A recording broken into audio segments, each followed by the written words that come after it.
Hello, hello. Um, we're back here to play some more Long Drive, and I've been thinking about how things went yesterday. Notice our distance driven is 55 kilometers, and that is, yeah, that's not so great. Actually, 5 of those kilometers were from a previous game, so we only made it 50. But here, I don't know why there's an autosave. That must be old. But let's just hop in here. I think things are going to go better today because what killed me yesterday was bunnies and zombies, and now I've got a gun. So that's not going to be an issue. I think it would be good if I had doors on my car, but I've also got plenty of uh, fluids, diesel, oil, water, and food. And so yeah, we can be selective as to where we stop. Throw a tumbleweed back here, why not? And yeah, there's gonna be a lot more careful today, so I don't think we're gonna die. I did look at that the kind of glitch thing that killed me yesterday, and I think I'm gonna have to make a special rule if that happens again. Maybe we'll go back to the last save, because I'm gonna have to save the game every day. So there are save states, and I don't want to start over completely just because the game decided that yeah, it didn't like me for whatever reason. So yeah, let's get going. I'm gonna throw this keyboard back here. I think there's a few more things in this shack here that I want to grab. Got some diesel, some water. Oh, yeah. Just some random snacks. A little Spidey. Maybe we could have this instead of a rear view mirror. Just kind of.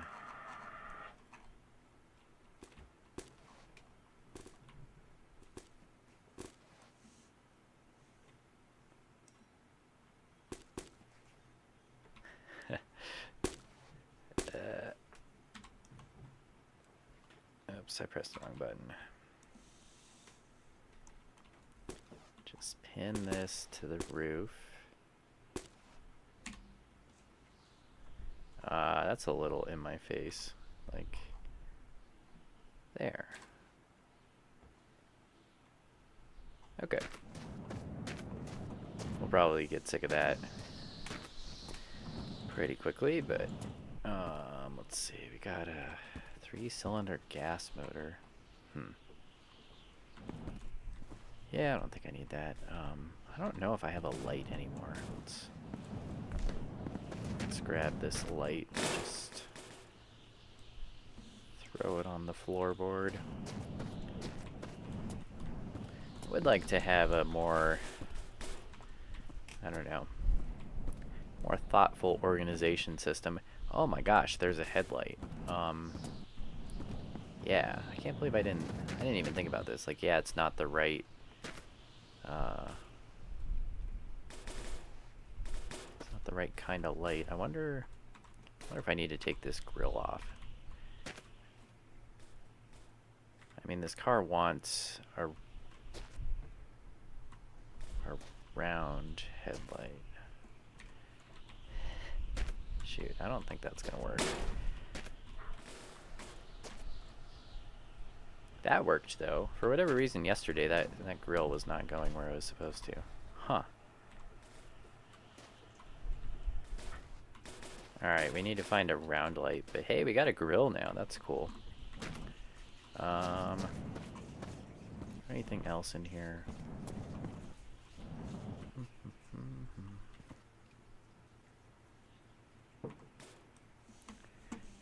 Tiny little motor.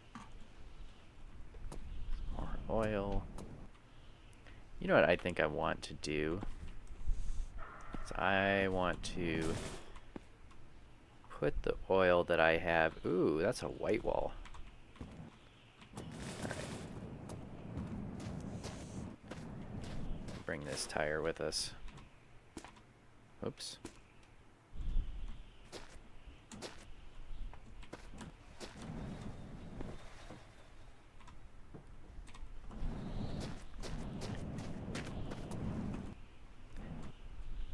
I don't need all of the oil that I've been carrying with me in this giant oil can, whatever you want to call it. So I'm going to consolidate a little bit. Yeah. And just fill up this guy.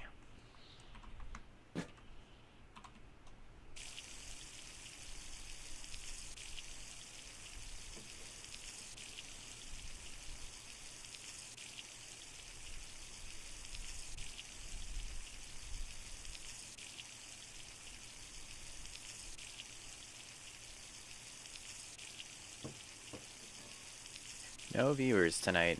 I'm thinking, yeah, people tend to do stuff on Saturday night, so I'll stream again tomorrow night, and yeah, maybe somebody will pop in yet tonight. I'm sure someone will at some point.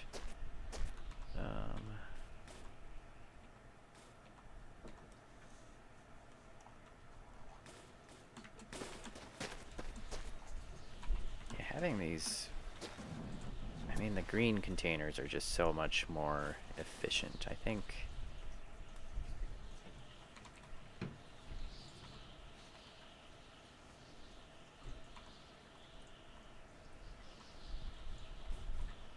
Yeah, I guess maybe while I'm not boring anyone, I can... I'll put everything in jerry cans in the back here.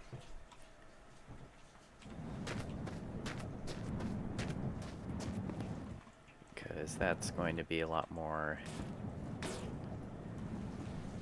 practical long term to be using these jerry cans, because yeah, the big oil containers, you can fill them up so much that that you can't lift them, and they're round, you know, it's just, they're not very space efficient. They're just kind of an awkward thing. So there's enough of these green jerry cans floating around though that we can put all of our fluids in here, I think.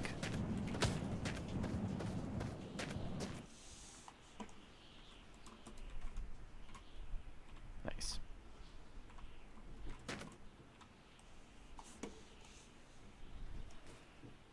Nice.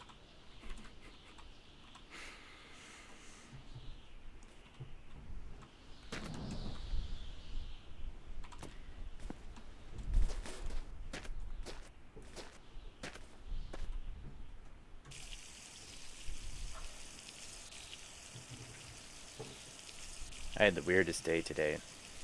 I slept until like 1 p.m., which is really out of character for me.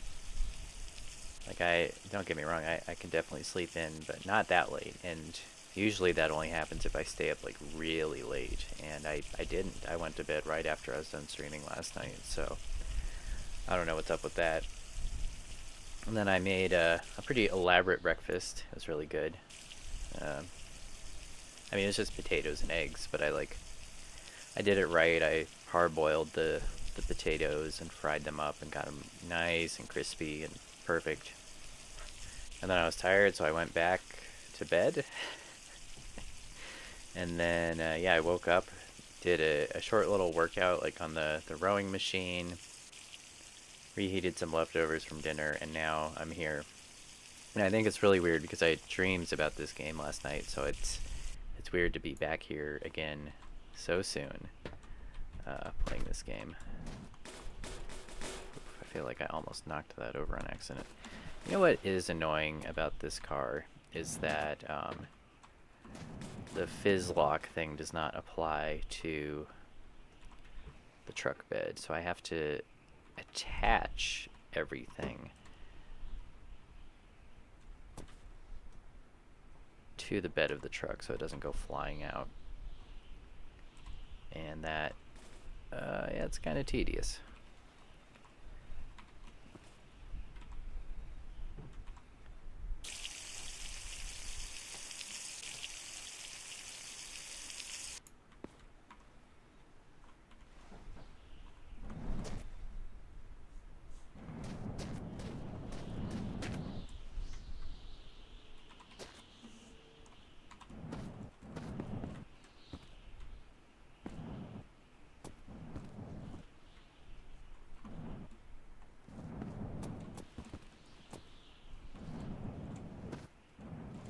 Oh yeah, we got this, this car is in the way.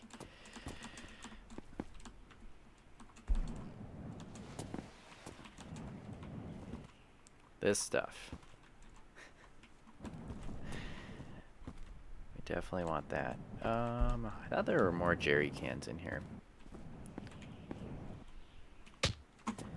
Alright, well, we'll just be on the lookout for more. I guess it's not like, it's like, not like the truck is anywhere near full, so I can just throw this in the back for now. And, yeah, we don't need that much oil. I don't know what I would do with all that oil.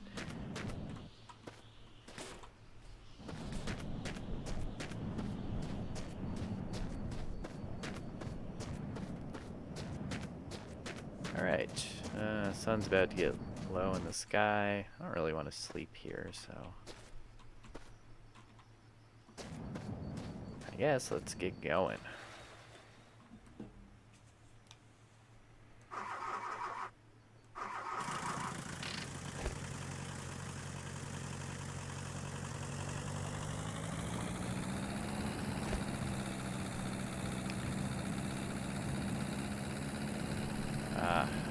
Handles so much better. Oh my gosh, the bunnies.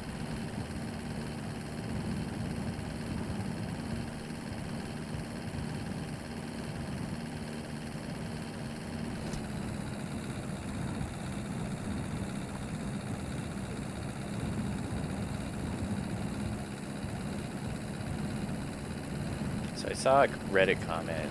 Someone was saying like the interesting things in this game happen at night, and kind of wish I didn't see that comment, but at the same time, like I very much avoid driving at night. I tend to just like try to sleep through the night if I can. So yeah, I guess once I get headlights, I'm gonna drive through the night more and see what happens, because I don't know. I don't know what exactly they were referring to. Also, I need to adjust my steering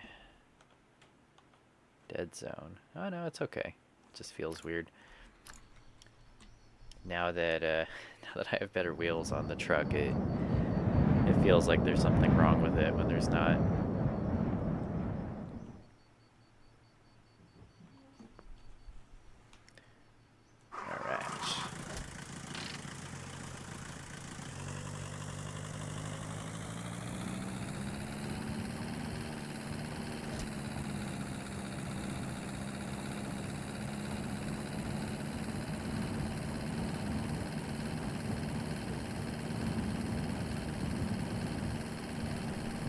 Alright, so the goal for today is to not die, obviously, and find some headlights for the truck. I think that's #1 priority, but also, like,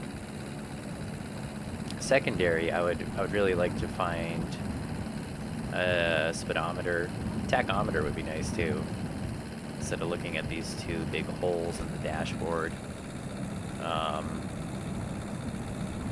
A radio would be cool. Rear view mirror would be nice. I feel like that's I don't know. It's more of an aesthetic thing, but it's like a key component of the aesthetic of this game. And then yeah, some doors. Doors would be nice as well.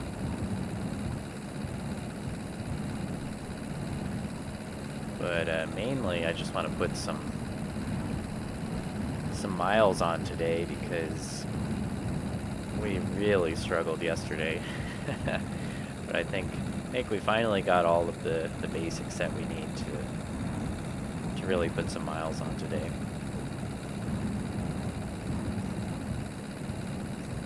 I feel like this truck is the handling is kind of squirrely. It's not very stable at speed.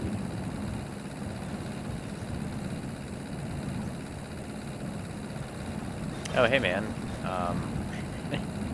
Yeah, thanks. Yeah, the Transit Connect was a pretty interesting build. I crammed a lot of features into that little van, and yeah. Yeah, it's interesting because, like, I don't know. I don't want to say, like, it was a bad van build, but I had all those nice features, but it was all kind of, like, let down by the fact that it was just so cramped in there.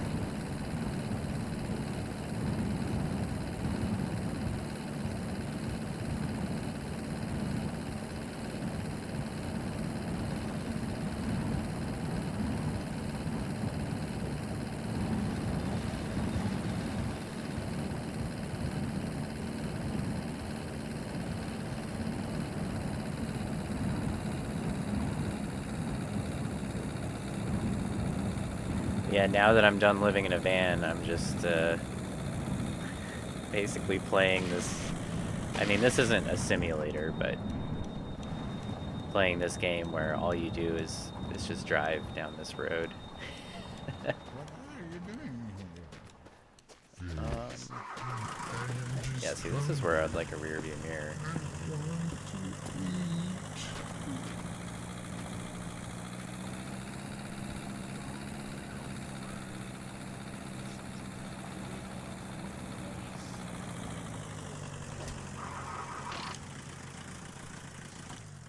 Trying to be a friend. Stay still. Don't be afraid. I'm just trying. I don't know where that guy's going.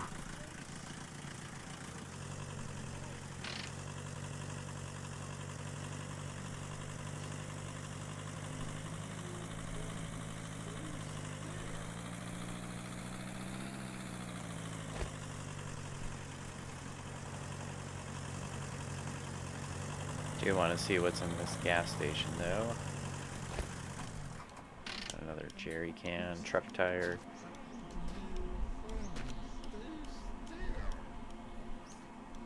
If I can save the bullets, I will. Seems like that guy just wants to run off into the desert.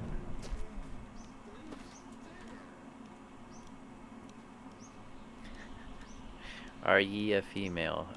No, I'm not. Thank you for asking.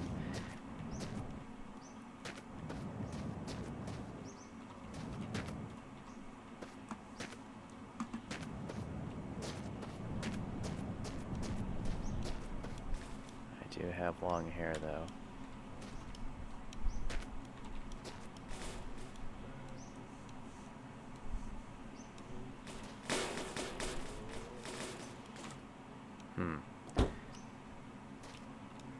Yeah, maybe we'll keep that door for now.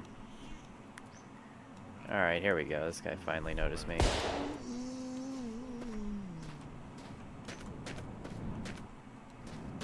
Why do I have long hair, though? Oh, man. I guess because I like having long hair. Yeah, I mean, you know, he's an undead. He was coming for me.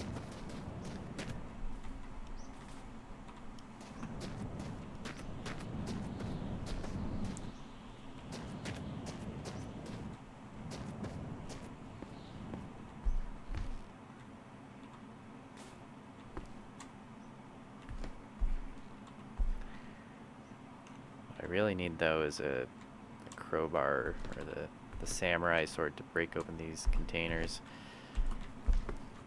I guess this paint thing will do it.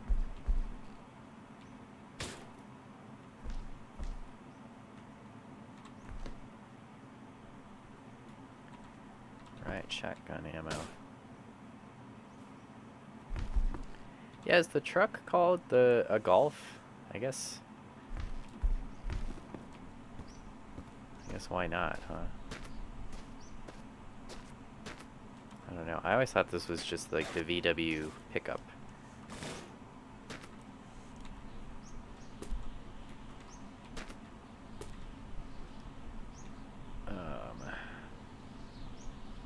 That tire looks nicer too.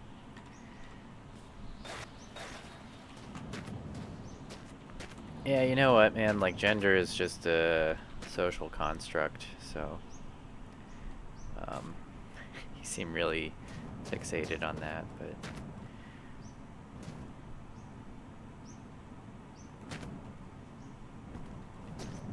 yep, it is. But oh, Atomic, you have a Transit Connect. That's cool.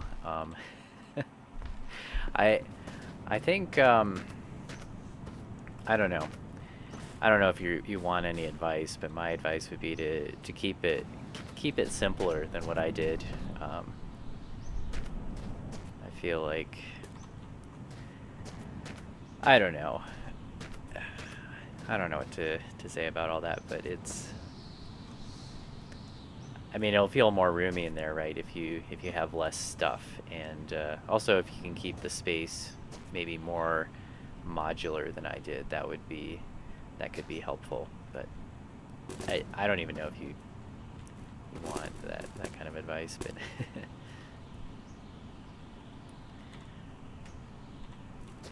yeah. And bro, I really don't want to talk about like you know, whatever the fact that you think I'm a female or look like a female. Like, I really don't. I don't care. If you keep bringing it up, I'll go ahead and ban you. So, what year is your Transit Connect? Do you have like the first gen like mine, or is it the newer one?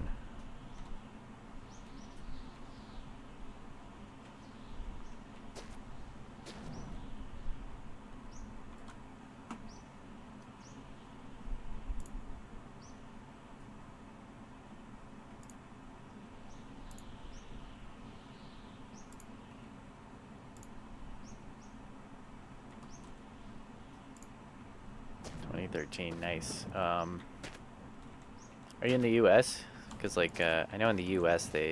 we only got the long wheelbase.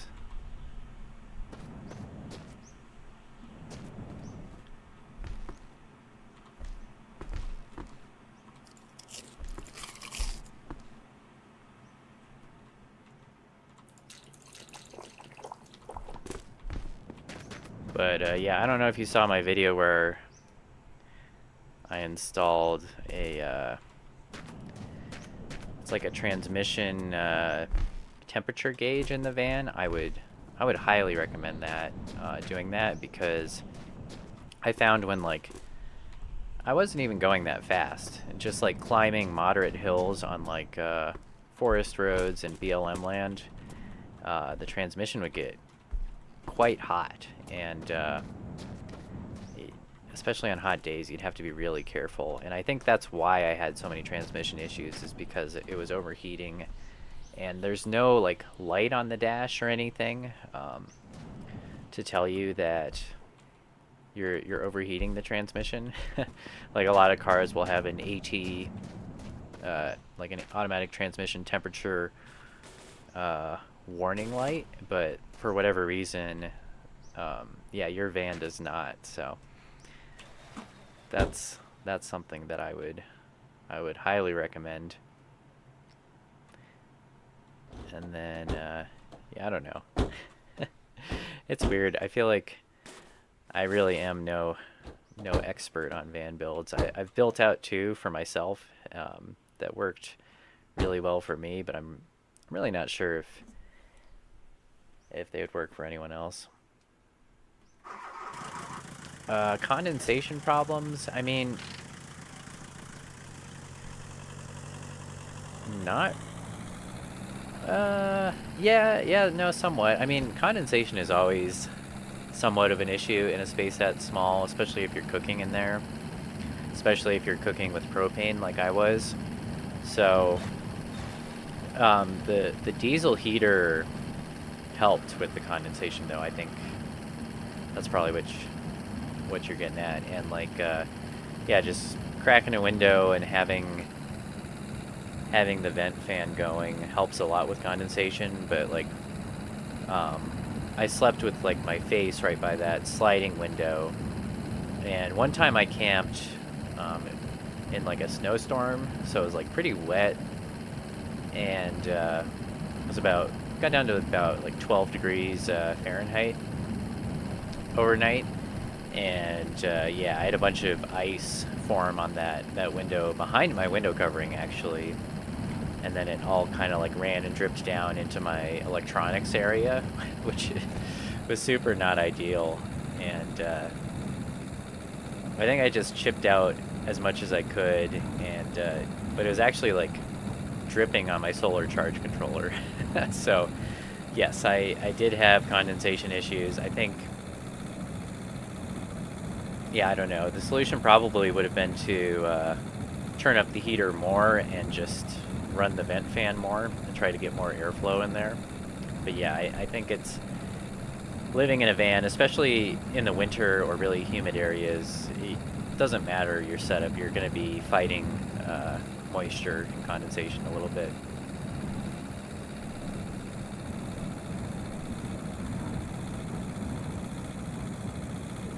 Oh, you rebuilt the transmission yourself, or you had it rebuilt?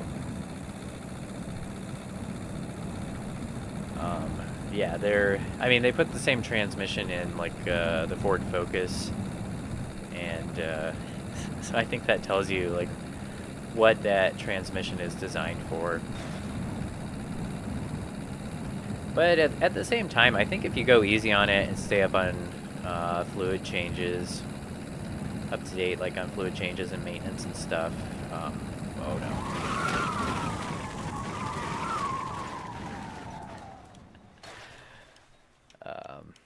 Man, this truck feels super unstable. I'm not sure why.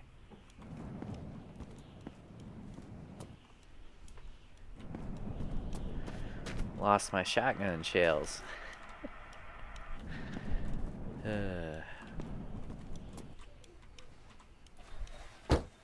But yeah, you should be. Oh my gosh, that's impressive. Rebuilding. Oh, does yours have the? I'm assuming you have the automatic transmission, but yeah, that's impressive. Doing transmission work is like, that's one of the few things that I will pay people for, because yeah, especially like automatic transmissions, it just seems like, I don't know, there's so many things that could go wrong. Basically. Yeah. Wow, that's impressive. Yeah, automatic transmission repair is not trivial. So you must be pretty handy.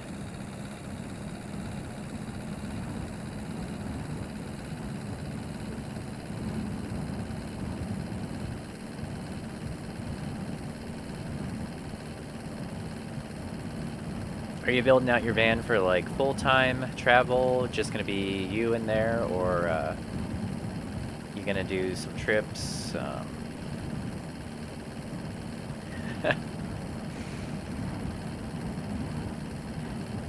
I mean, I had a. Oh my gosh. Oof. Yeah, I need to do something about this. The weight balance in this truck, I think it's very unstable. I had a mess of spaghetti in the Transit Connect, and I learned a lot about wiring, building out these vans and like electronics and stuff.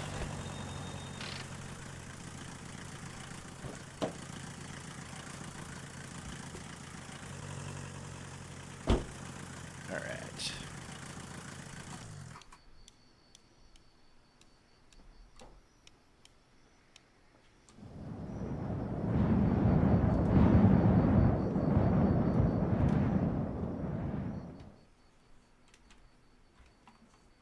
Eat some seat bacon and hit the road.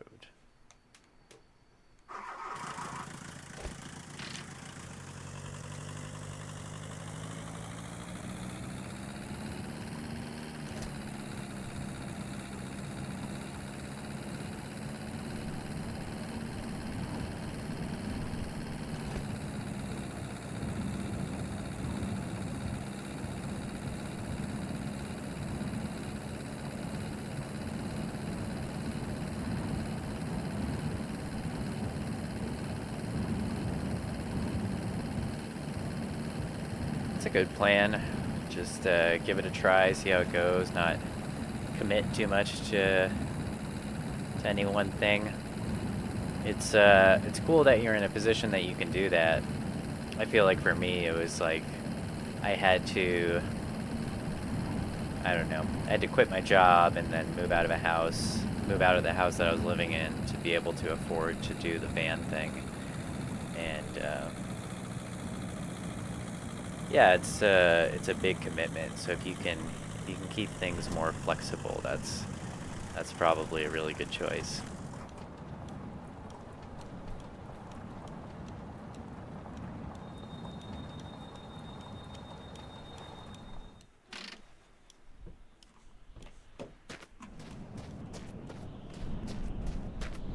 All right, we've got this thing. I wish you could equip this as a weapon. I mean, it is a weapon.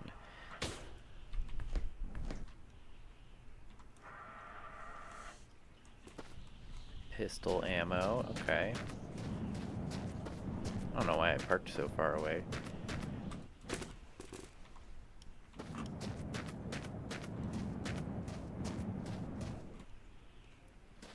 Got another, got a bumper.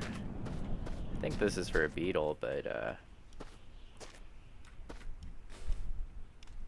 maybe that'll mount up. Yeah, it looks kind of weird, but not bad for now. Ah, you're living the dream then, man. I would love to have a little off-grid cabin or whatever. I bet that was a hell of a project.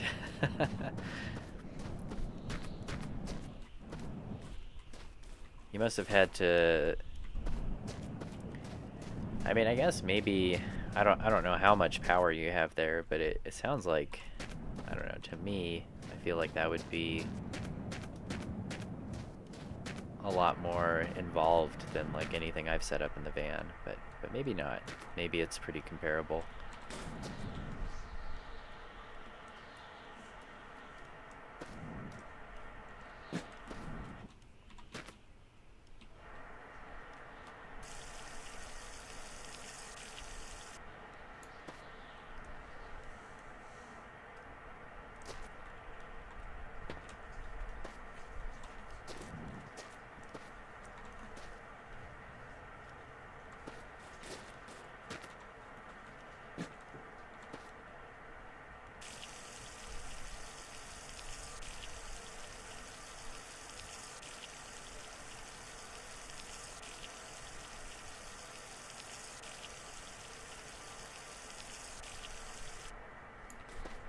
Right, we can finally get rid of this stupid oil can.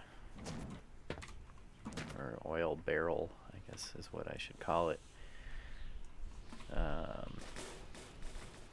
The water, though, I feel like maybe I'll keep that for a while.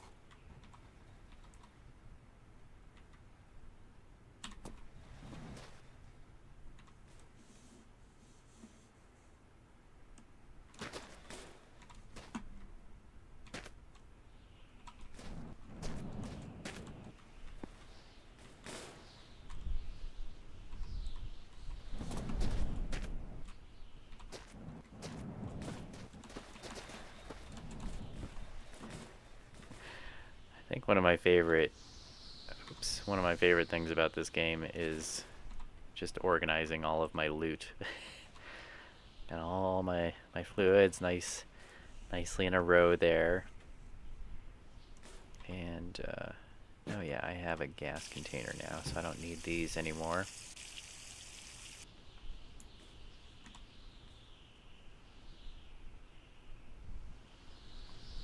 Oh yeah.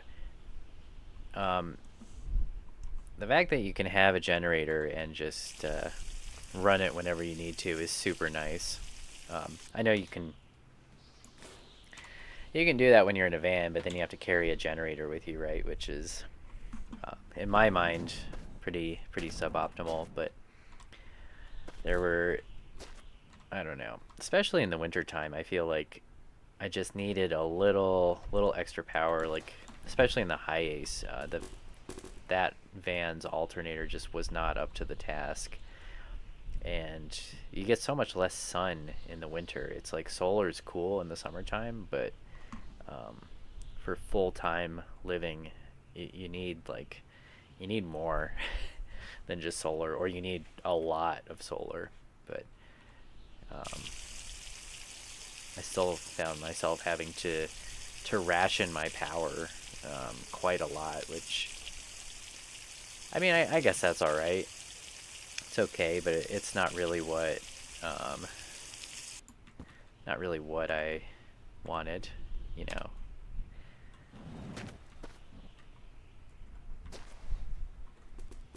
But I guess to a certain degree, unless you just have a boatload of money, there's always going to be compromises with an off-grid setup. I don't know why I cannot attach this tire to anything. I have no options. Maybe it needs to be on a wheel.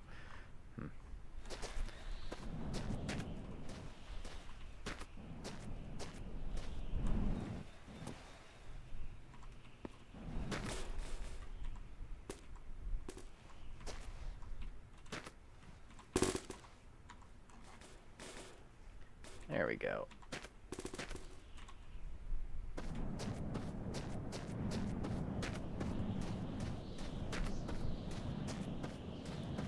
Got an old crusty truck wheel, a pallet, and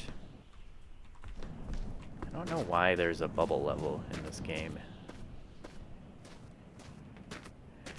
I guess so you can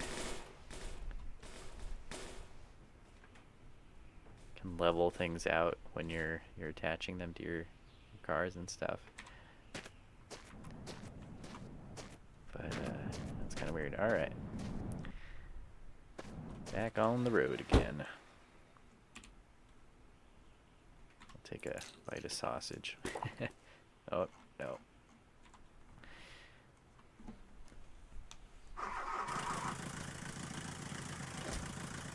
Yeah, hopefully you got lithium batteries.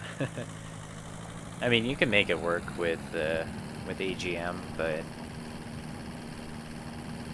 I don't know. I'm now sold on lithium.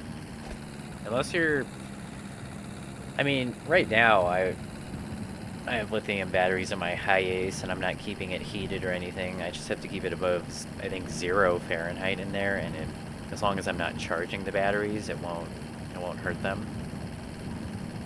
But 320 watts is it's a lot. That's more than I had on the roof. Oh, nice. Yeah, you'll be good with that. I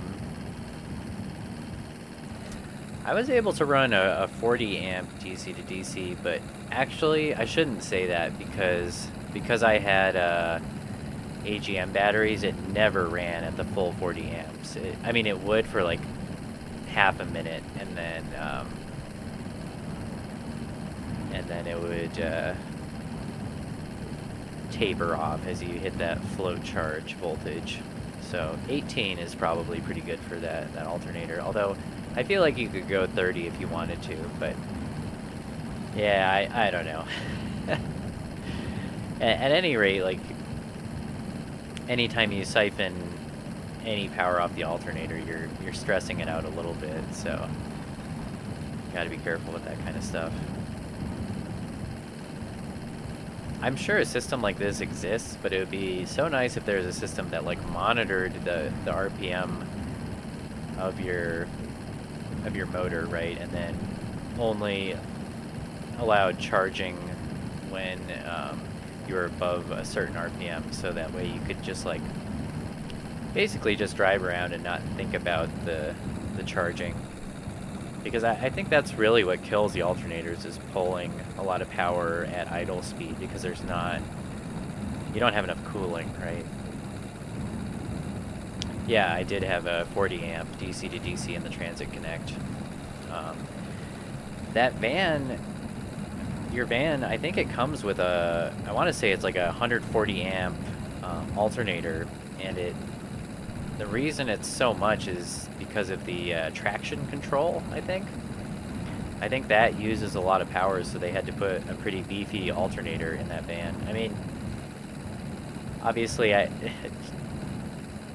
take that with a grain of salt. I would encourage you to do your own research on that before you try to pull 40 amps off that alternator, but I really didn't have any issues with the charging system in that van at all. It was like the one thing that was very reliable. I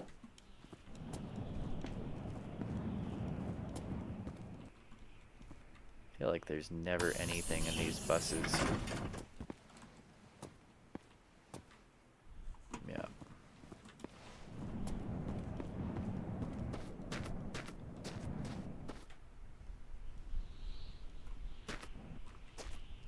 Got a gold bar.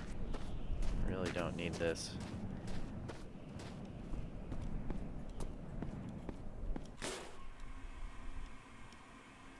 That'll probably fall out.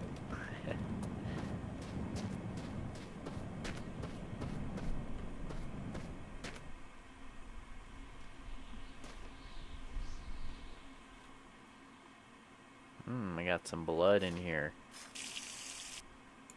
Gotta drink that for sure.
Yeah, I think I'm gonna try to ditch the truck as soon as I can find something better rather than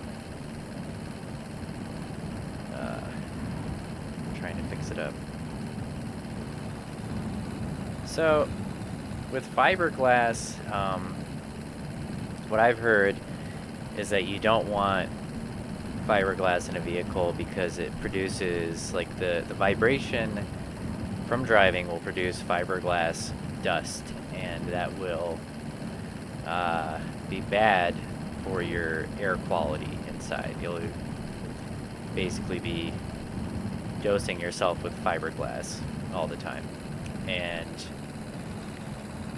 I mean, to be honest, I don't know how true that is. Like if the fiberglass is nice and sealed off behind some panels or whatever.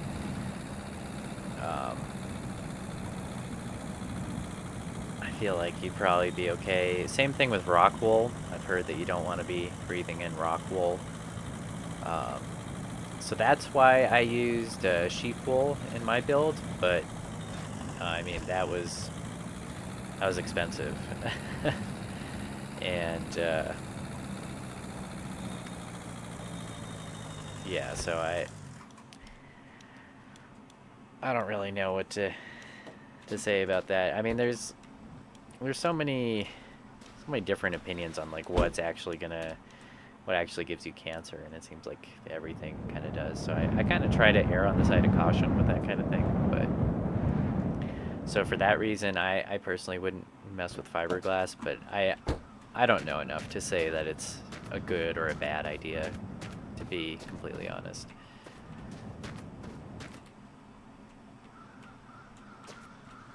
So.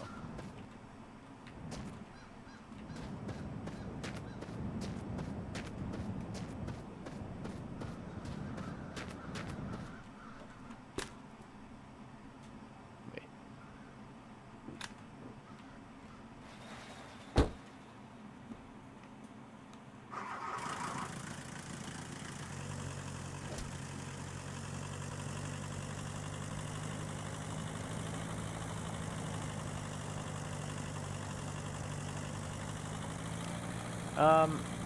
I think it depends what your plans are for the van. One thing that I didn't like about the insulation is that, like in the summertime, the van would hold heat really well, and especially because, at least in my Transit Connect, like none of the rear windows opened, right? So to get air through there, I had to roll down the front windows and then kind of try to pull it through with the vent fan. It was hard to cool things off in the evening because it was insulated, and I think if I didn't have ceiling insulation, it would have cooled off a lot faster. The Of course, the disadvantage of not insulating is that you're more likely to have condensation on the ceiling, and that can lead to rust and stuff. So I don't know. I think it depends. But especially if you're just gonna head out for a couple months, like you could give it a try without insulation and see how bad it is. Do you have a headliner in there right now? Because my van had a headliner when I bought it, and that at least on its own would have been somewhat insulating versus bare metal. But like bare metal will get cold and you'll feel it. Like something that I think maybe not a lot of people realize, you probably know this though, is that like surfaces that are exposed to a cloudless sky will get colder than the ambient temperature because of radiant heat losses, and so it's like space is so cold that basically the roof of your van will radiate heat off into space, and it gets practically nothing back. So yeah, but then again, if you have a diesel heater, who cares?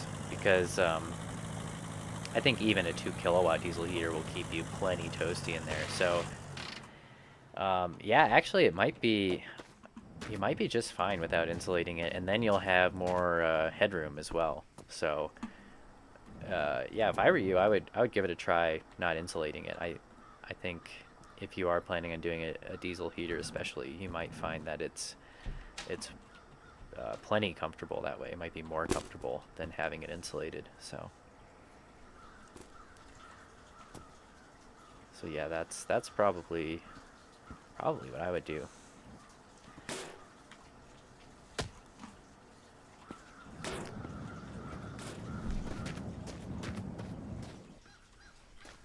But I don't know if you're at the same time, if you're regularly going to be like winter camping, uh, trying to insulate as much as you can, I think is worthwhile. Because the other annoying thing is like um, when you're, I don't know, uh, it you run the diesel heater, it gets hot enough in there, and then you turn it off, and then like it just instantly gets cold, so you have to turn it back on again. Like that can get old, and that will be much worse if your ceiling isn't insulated. So I feel like there's any design decision you make with your van, there's going to be all kinds of trade-offs.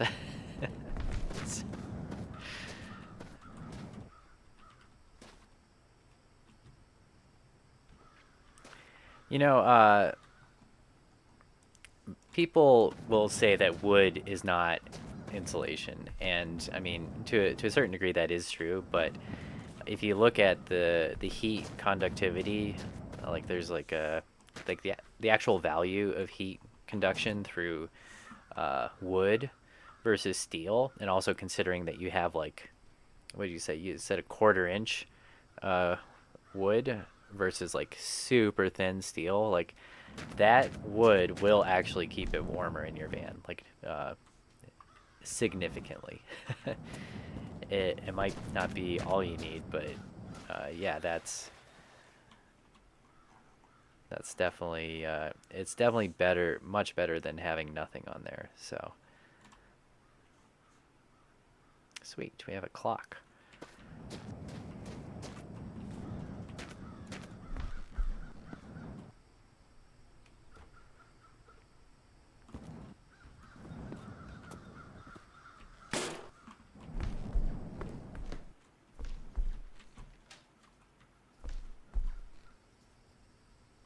All right. It's so tedious breaking these crates without a crowbar or any sort of melee weapon. Just have to throw things at them. Oh my gosh, so many packs of cigarettes. There's just poop on it.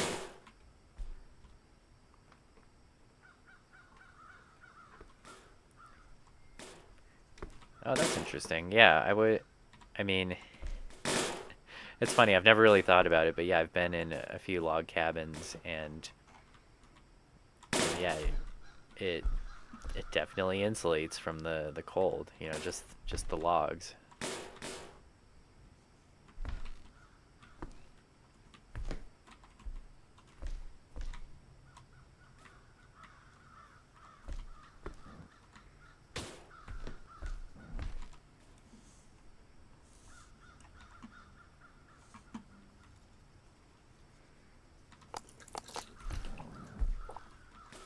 Alright, we got some purple paint. Definitely take that with me.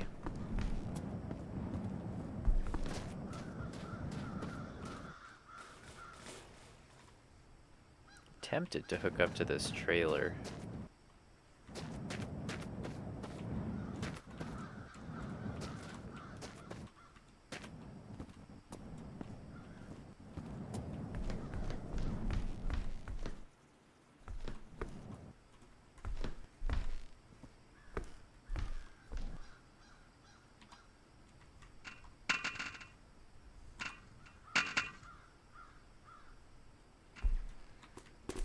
Got some bacon.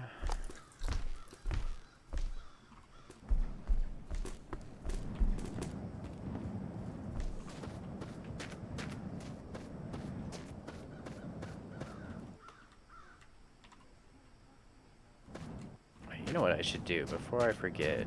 I should see if there's a rear view mirror or a gauge cluster or a headlight in this car. Okay, no headlights. no rear view mirror, and no gauges. Dang it. It's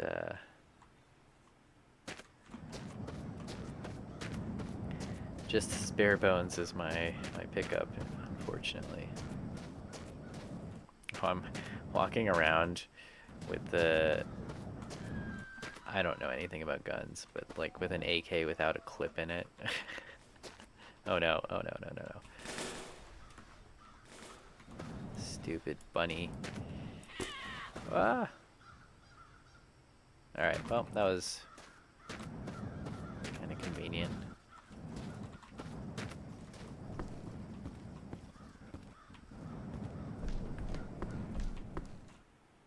Where did that clip go? Maybe I'll find a different gun in here.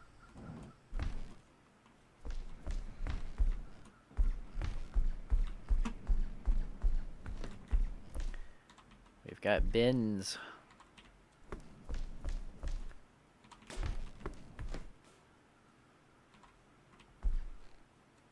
And binoculars. Hell yeah.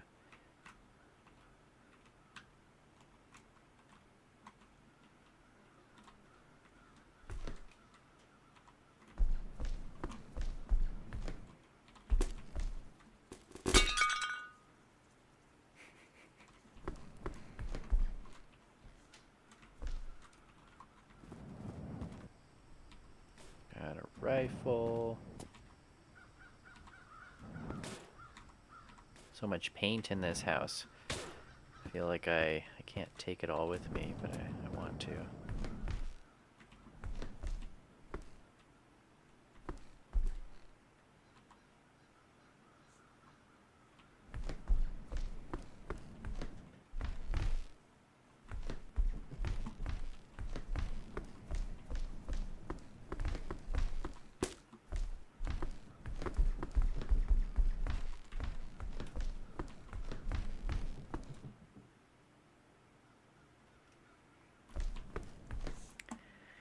Ever hear or see anything crazy out in the woods? I don't really think so. I feel like I've had, I don't know, I've definitely gotten like scared, especially while backpacking. I just like felt like the vibes were off in the area where I was camping, and I basically just couldn't sleep because it just felt like I shouldn't be there. But I've never like heard or seen anything that basically couldn't be explained by a rodent making some noise or something. But I also am someone who kind of I try to explain things I don't know. I don't know if rationally is the right word, but I try to find I guess a logical explanation. Not that I don't believe in the paranormal stuff necessarily. I just think too often something that can be explained by, like, I don't know, science or whatever, something that has a rational explanation is thought of as like alien or paranormal, and it's just kind of, I don't know. I mean, it's fine, but it makes it so that I don't engage in a lot of that content where there's like paranormal investigators or whatever.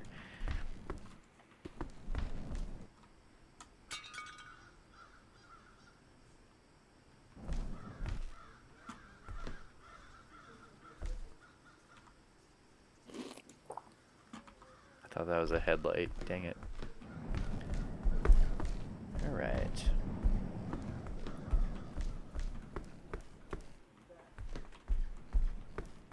I mean, of course, I, like, when I was in the Yukon,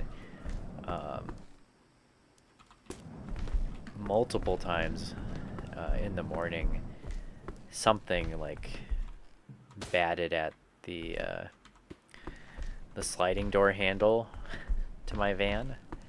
Um, Pretty sure it was just like a bear or yeah, one guy I talked to said that it might have been a wolverine, but that was pretty scary. Waking up to something trying to get in, basically. Oh, wow, this is seemingly a fully intact motorcycle.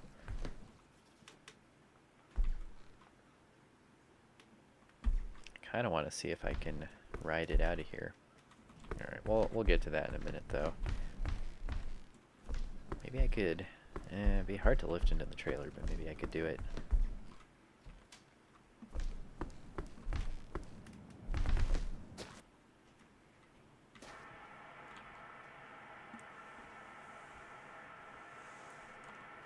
Huh.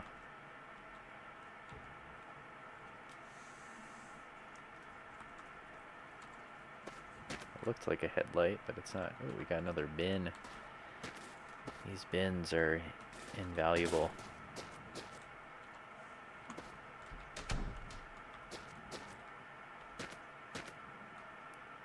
Got another, I think that's a diesel motor.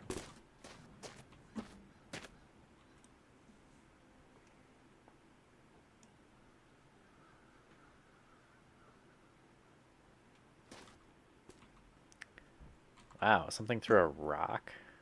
That's crazy. That's scary, too.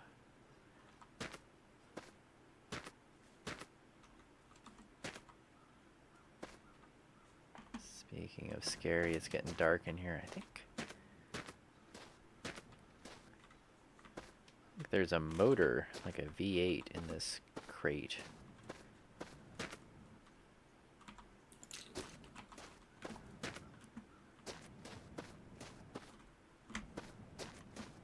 I need to bring something down here to break these crates. Alright, I guess I should take my bin out to my truck and go to sleep out there. Or can I sleep? I can just sleep standing up. Cool.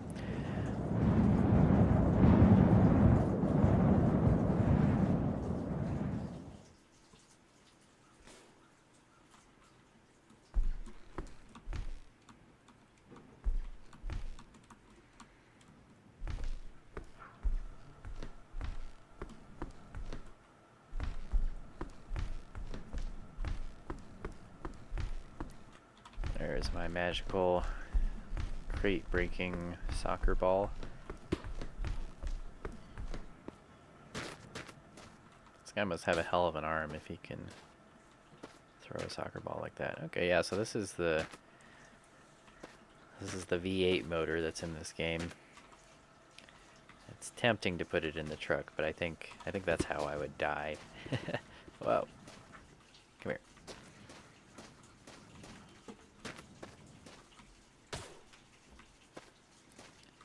Headlights.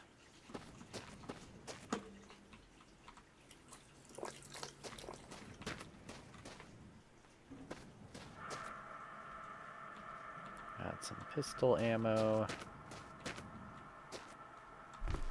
Oops.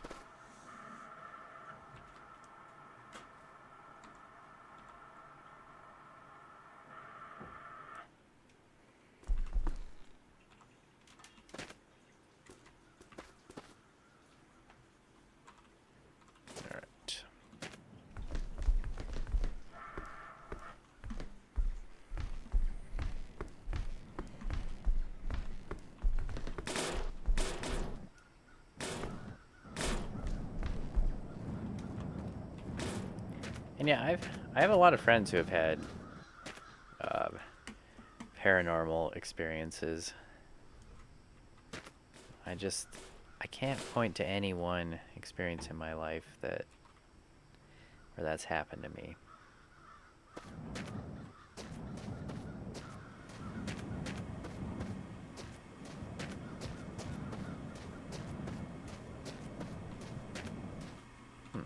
I wonder if this bumper would look better on the truck. I feel like I'm at a crossroads right now. Like, I want to head out on the motorcycle, but if I do that, I feel like I guess that looks alright. I'm gonna have to abandon a bunch of stuff here, which, I mean, it's not the end of the world. I don't even have a door that fits on my truck very well. Oh, there's like a space up there. How have I never noticed that before? That's crazy. I wonder how you get up there. Just gonna shoot this and see if I can see what's in it.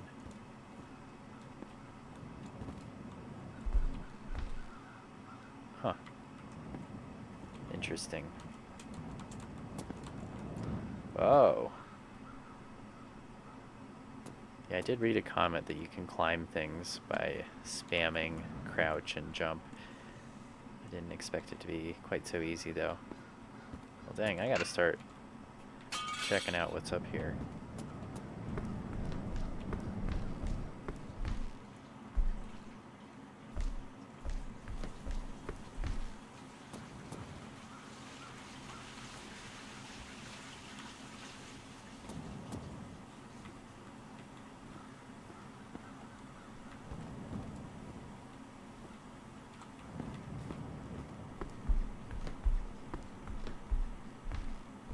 Alright, well let's at least fill up the bike and drive it around a little bit.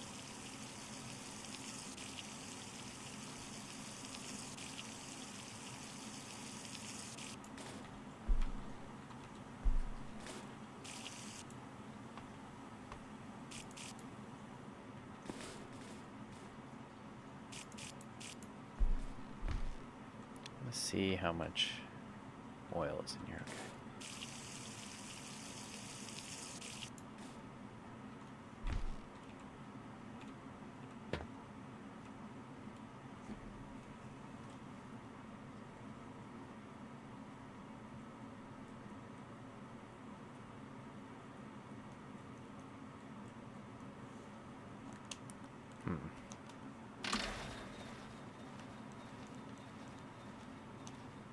Okay. Oh, my controller's off. I was like, why is nothing working?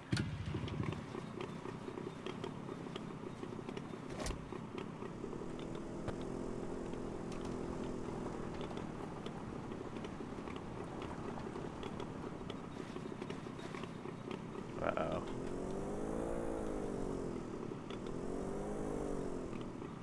This is how I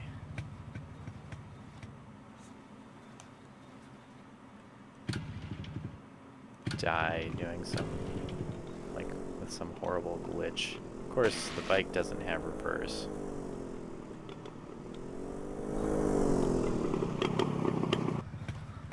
I should close this door, though. Okay. I did meet Foresty Forest. Yeah, it's weird.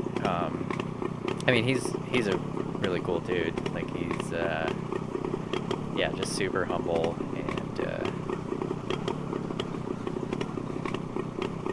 like, down to earth. I feel like he's just happy to be out doing what he's doing.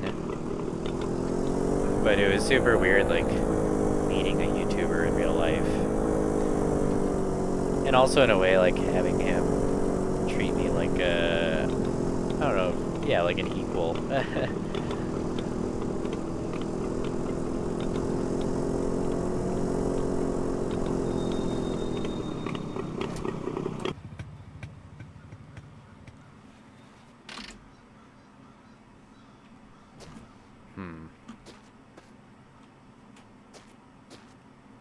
Yeah, I don't know. I don't like the motorcycle.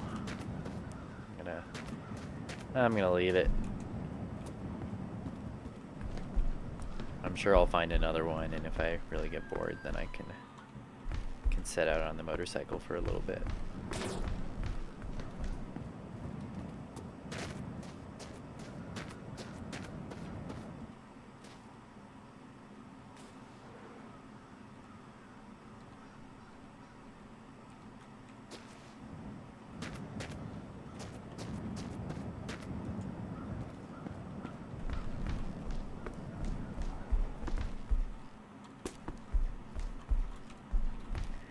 Also, the funny thing about meeting Foresty Forest is like the inside of his van is like smaller than I was expecting.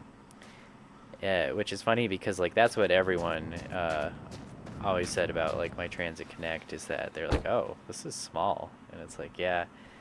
Um, it is smaller than you'd think. No, I found the diesel heaters to be pretty efficient. I mean, I guess when I was using the tank that came with the diesel heater, I forget how big those are. I want to say it's like a 10 liter tank, so like 2.5 gallons. I could get like maybe 36 hours on that tank on low, maybe 48. And like usually you don't have to run the diesel heater continuously, it's just at night. So it's like if you head off into the woods with a full tank and you're just planning to run it at night, you'll be good for a few days, right? But I don't know, when you're traveling long term, it's amazing how quickly those few days go, and it's like, oh, I gotta get fuel again. But I never ran out of fuel like overnight or something. It always sipped fuel slow enough that I was able to plan ahead. I was never surprised or anything. So yeah, I'd say they're pretty nicely efficient.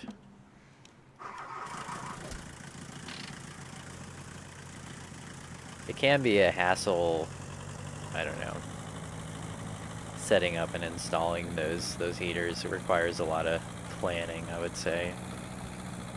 But I mean, if you've built your own cabin out in the woods, I'm sure you'll figure it out.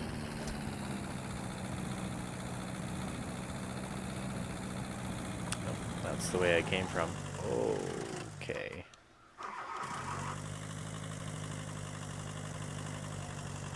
I'm really missing the rear view mirror now. I like to be able to look behind me and see that the trailer's back there.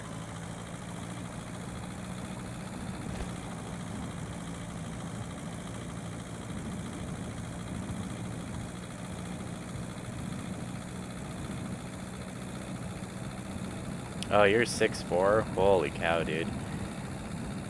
That's it's a bold choice. No, I think for like a few months, if you're smart about your build out and give yourself space to stretch out, you'll do fine. One thing that I did before I built out the Transit Connect that I'm really glad I did is I was going to have like, I thought hardware and it would have made the bed shorter. So I just slept with, one night I slept on my bed with heavy boxes like on the end of my bed and on the side to kind of simulate sleeping in a bed of that size because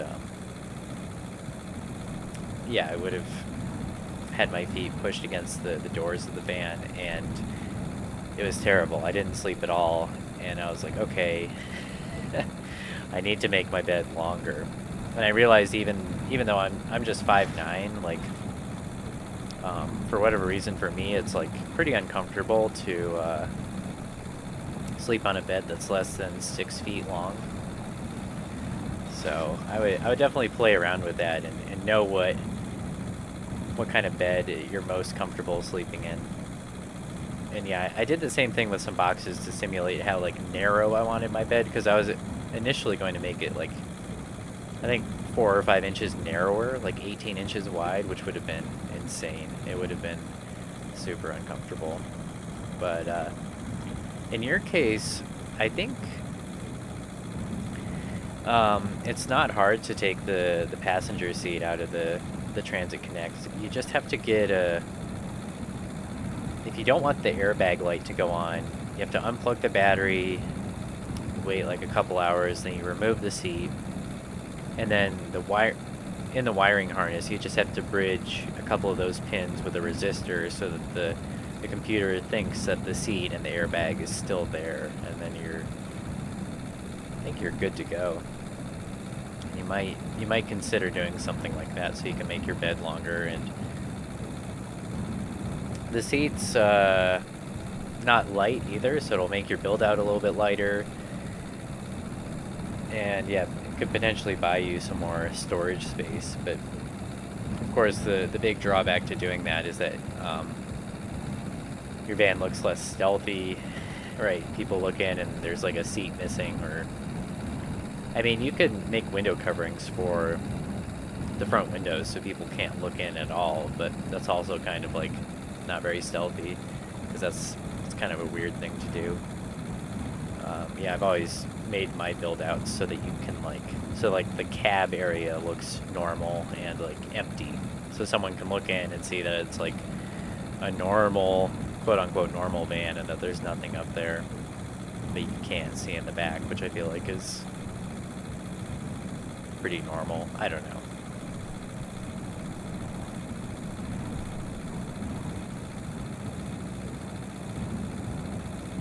But yeah, it depends how like tall your torso is, but that's another thing you'll want to think about, is like if you can sit in the back of the van without hunching. I just barely had enough height in the Transit Connect to be able to sit on my bed like straight up, and I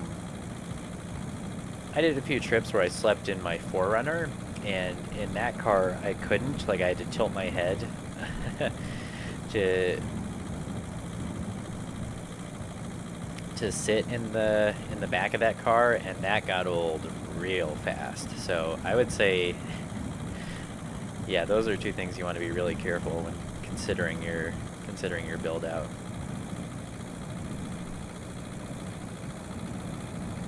Oh yeah, you could totally do that too. Yeah, I don't think you need to remove the seat, because yeah, if you build the platform tall enough with the seat leaned forward, then yeah, you can make a really long bed platform that way. What do you know? Another motorcycle.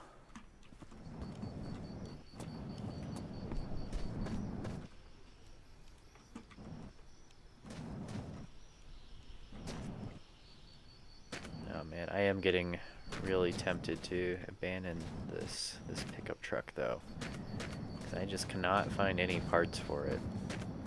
And yeah, I feel like it would be simpler to head out on the bike. Do I have... Okay, got 2 shots in there. Yeah, it's a classic first van build mistake.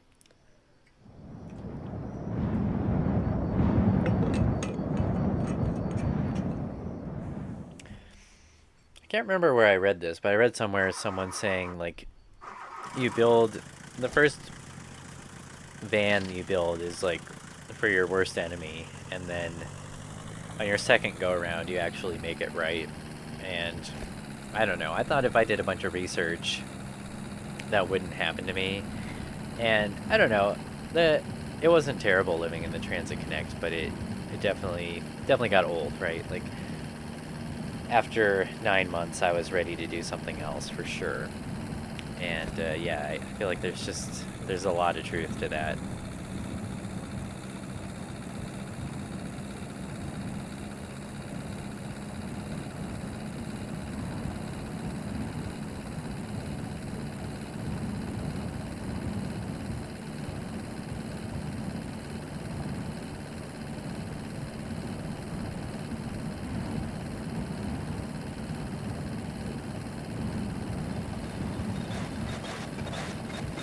Yeah, that's a good plan. I mean, I feel like I was surprised when I went to sell my Transit Connect how many people were interested in it, because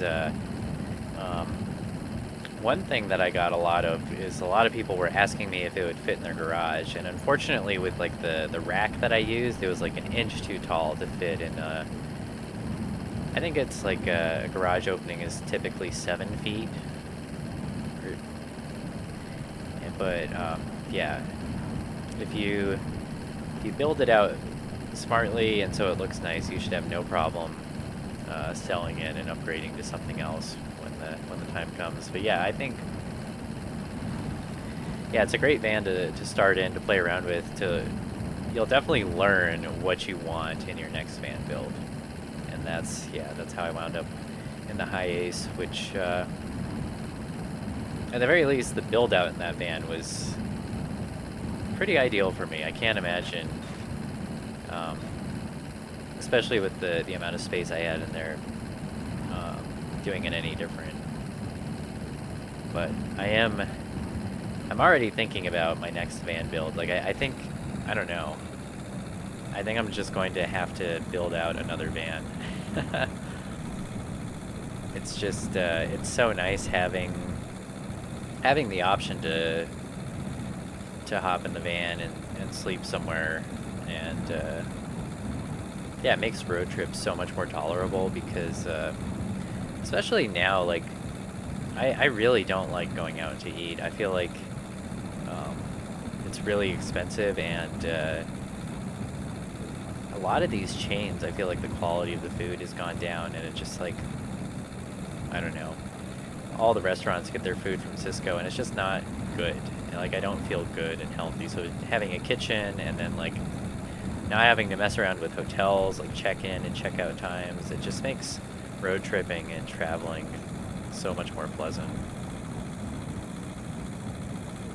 So it's definitely worth having a van. But it's also a lot like a boat. Like, there's that old adage, like, the second best day of your life is the day you buy your boat, and the best day of your life is the day that you sell it. And that's definitely how I feel with the High Ace. Like, it's going to be such a relief once I sell that thing. And I don't know. It's not that it's like a huge money pit or anything, but there's just, you have all the car things, all the 25-year-old car things, and all the things that can go wrong with that. And then, like, the camper build, like, there's all kinds of things that can break and require maintenance with that as well. So it's like, you know, it's a lot. It's a car and a house.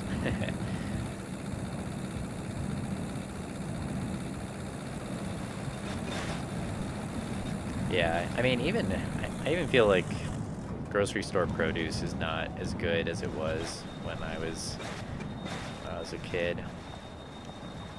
But yeah, going to restaurants just feels like a rip-off these days.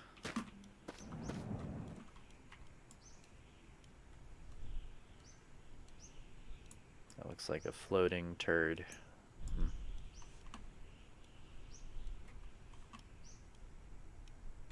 Got some water out there. Oh, I need to eat. To drink some water too.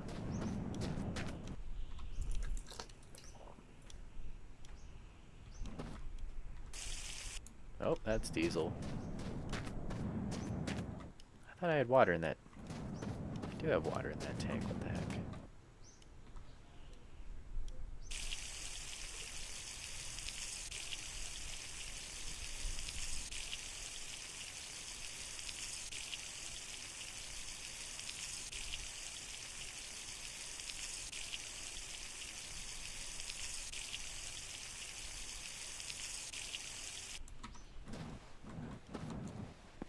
I think one of my diesel tanks is unhooked now. Oh, okay.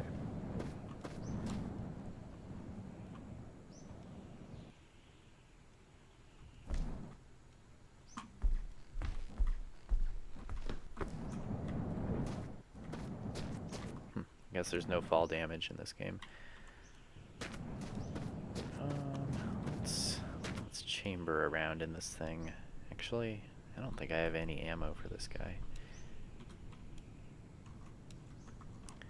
Which means I should stick him behind the seat. And I don't know if I have... No, wait, I do have ammo for that thing.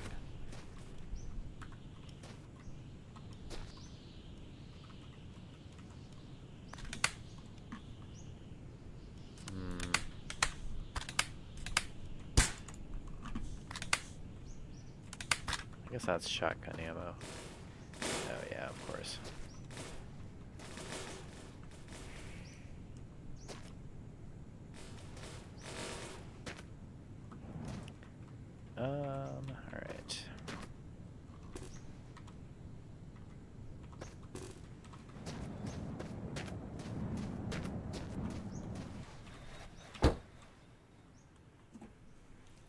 Yeah, good luck with your van travels.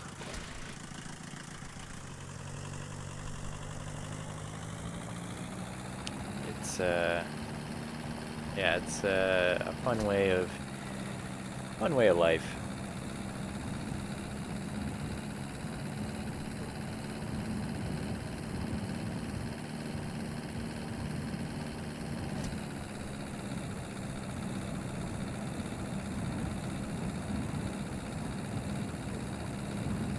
Something I definitely want to get back into.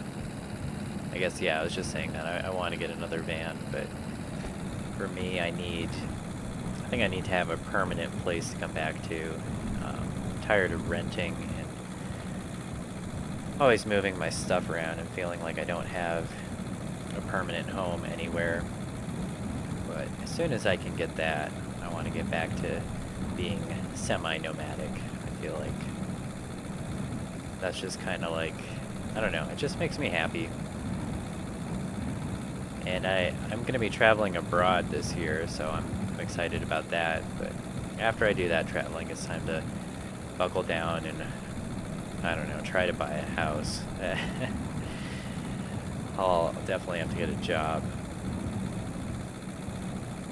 But, yeah, that's okay. It'll be worth it. Whoa.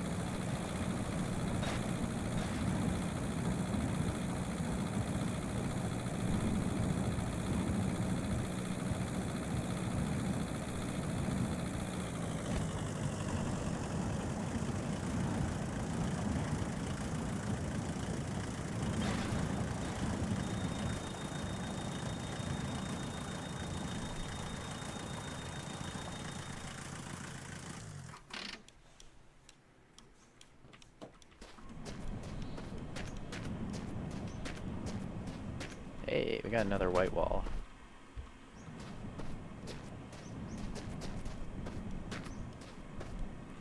I want to put these white walls on this truck. I feel like that would look sweet. I would never want white wall tires on a car in real life just because of the... Cause you'd have to keep them clean. And yeah, they would undoubtedly just look terrible after time. Alright, we got a genie lamp.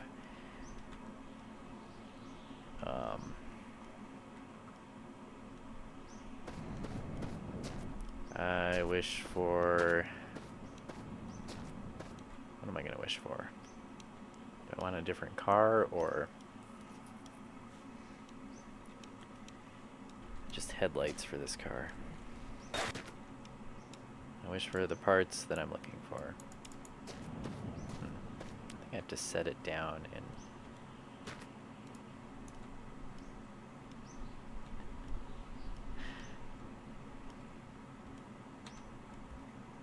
Huh.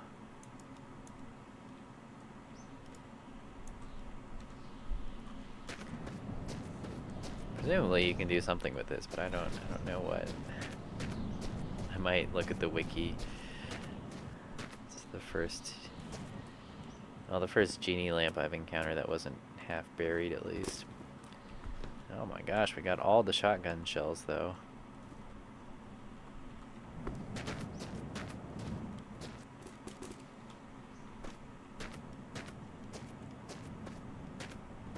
Alright, I'm gonna try to climb up here. It was a lot easier than I thought it would be.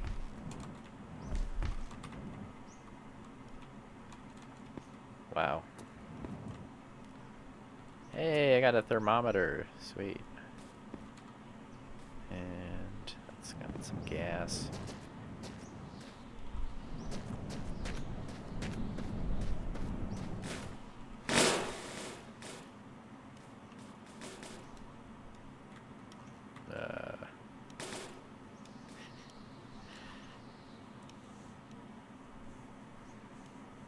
It is, holy moly, like 120 degrees Fahrenheit.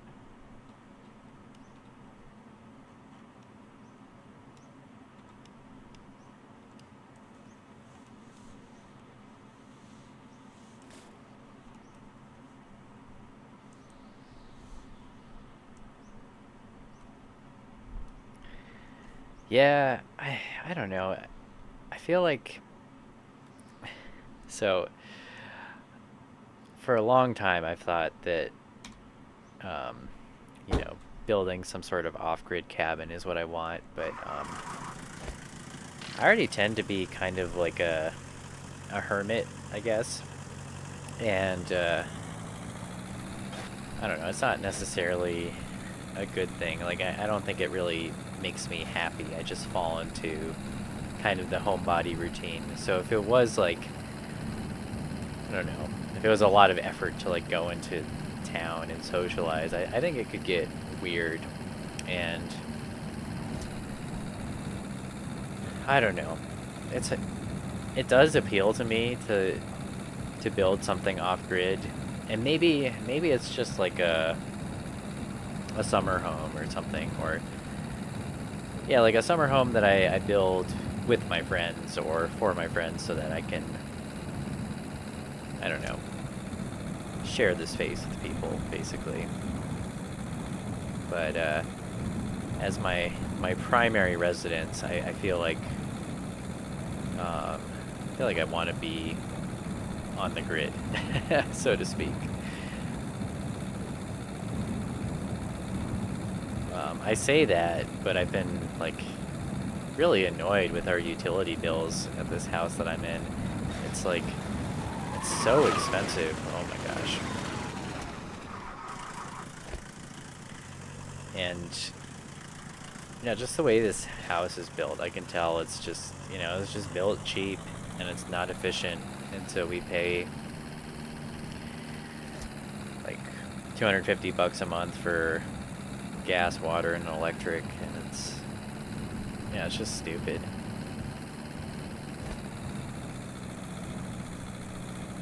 Just feels bad. Feels like taking a bunch of money and more or less literally lighting it on fire every month.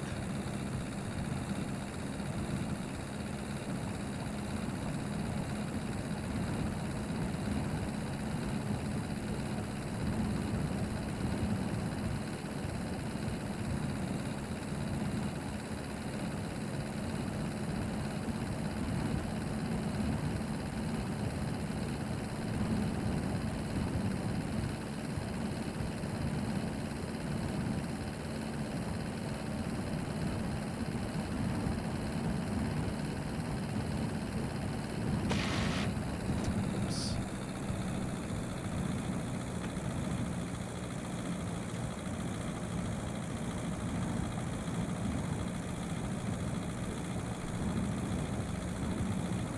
But it's also, I don't know. I don't know where your cabin is, but I've actually looked into buying land in like southern Colorado, and there's a lot of weird politics around like the water rights. I guess the property I was looking at, they were like they're like, oh yeah, this guy who lives, you know, half-mile down the road, he has the right to like come onto your property and maintain this irrigation ditch that like bisects the property basically. And it's just like, oh, that's not what I want. And yeah, then I have some friends that bought some land in a similar area, and you're not allowed to have like a camper. You're not allowed to park a camper on that land without a permanent structure also out there, which, I mean, I guess I get it. I don't know. I don't get it. It just seems weird to me that there'd be that rule. So it's like, what's one thing that's, I don't know. It seems like even if you want to do the off-grid thing, it's impossible to escape the politics and the bureaucracy. But I don't know. I guess maybe you just have to be careful about where you buy land and try to do the cabin thing.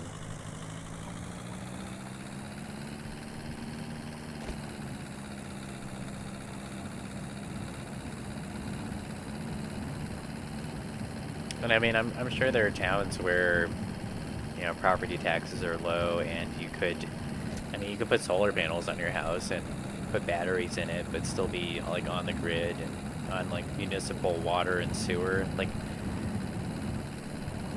not that digging a well is that bad depending on where you are, but I don't know. I guess personally, like if it's the right neighborhood, I don't mind living in a neighborhood. And the motor just died. Wonder why. I should probably pull over before I get to this gas station. Oh. It's the UFO. Yeah, won't even let you hit the starter.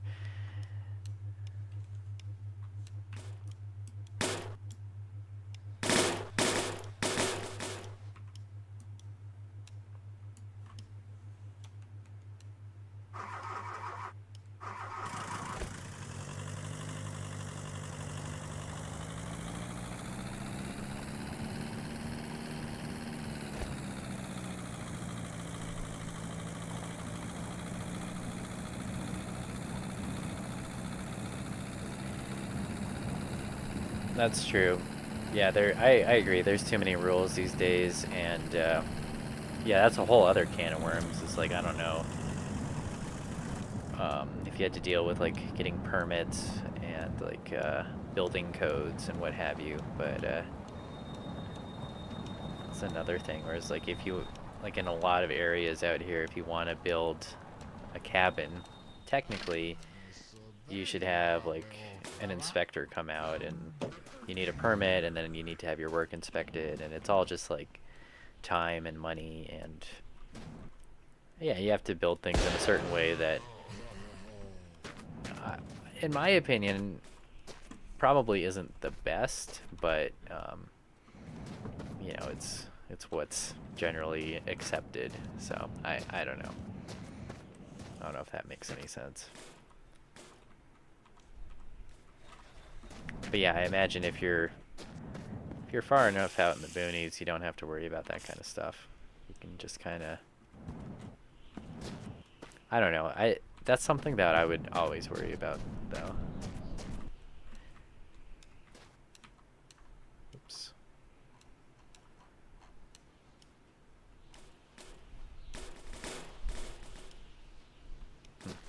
Wonder why I can't mount this mirror, or that's not a mirror, this sun visor.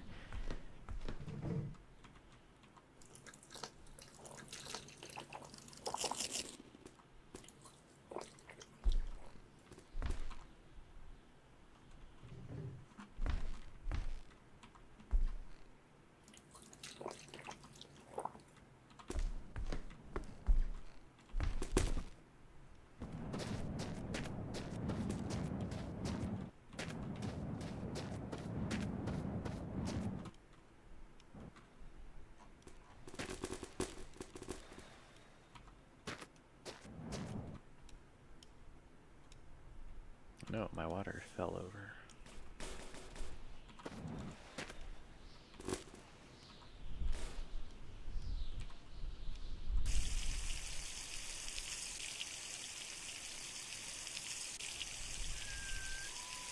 Oh, that's cool.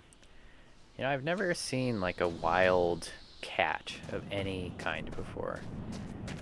There are apparently tons of mountain lions in Colorado, but I've never actually seen one, and I would love to.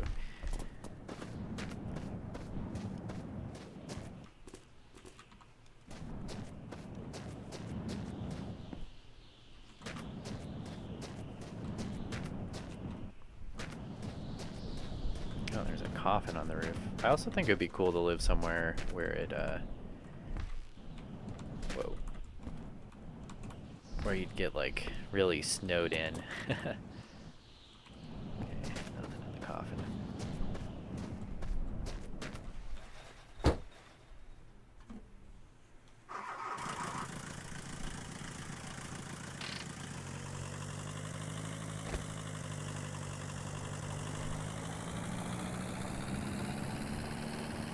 Yeah. Oh yeah, you left. Hey, Domesday, you left while I was in the bus. So yeah, I died. I I wouldn't say that the bus killed me, but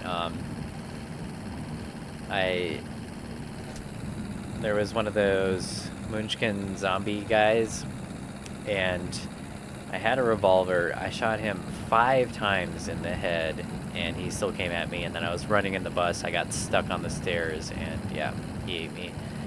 So, um,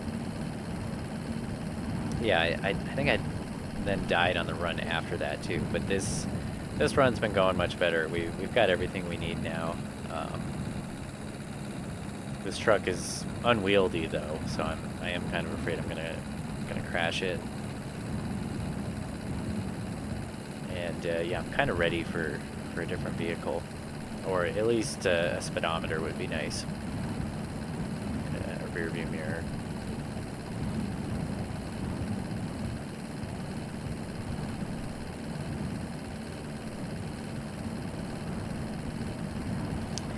Yeah, the thermometer is one of the mods I installed. It's kind of goofy, but I don't know, I like it. Oh yeah, and I uninstalled the mod that makes the Munchkins so hard to kill. Like, if it required like 2 or 3 shots, I'd be okay with it, but like more than 5 face shots, I feel like they're saying you need like a full revolver probably to kill one of them. I'm just, I don't know. I'm not into that. I don't need to make this that hard. Like, if it is that hard, I'm probably just gonna die. What is that?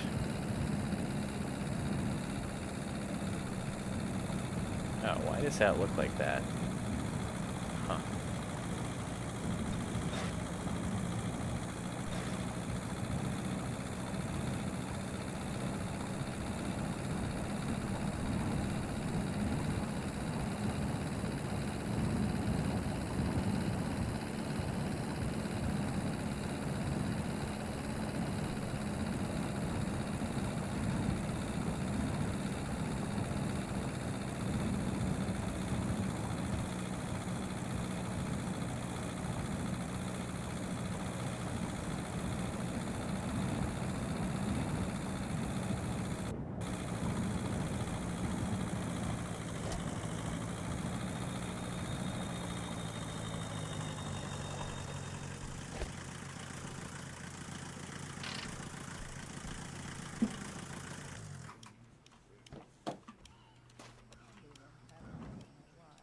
Okay, only got 1 shot to my AK here, or whatever the heck this is. I think I have some pistol ammo, yeah. Alright.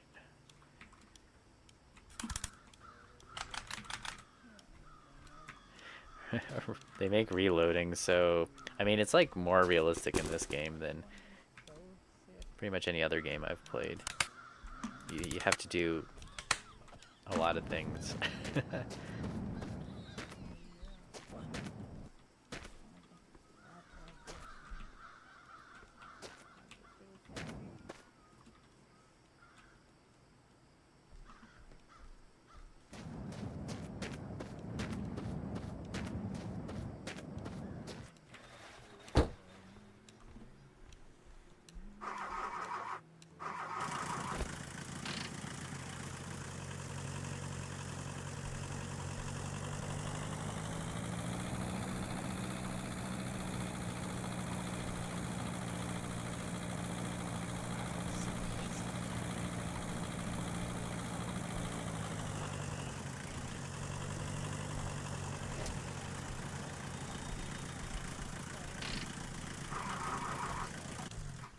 to be your friend.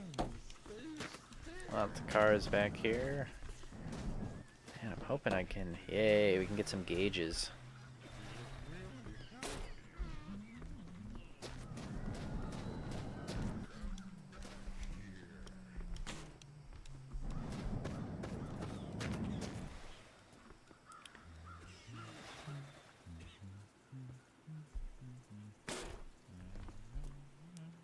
is this? Huh.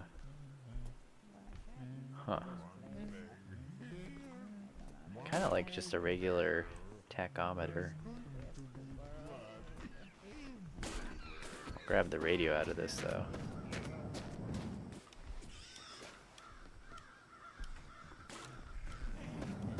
Oh.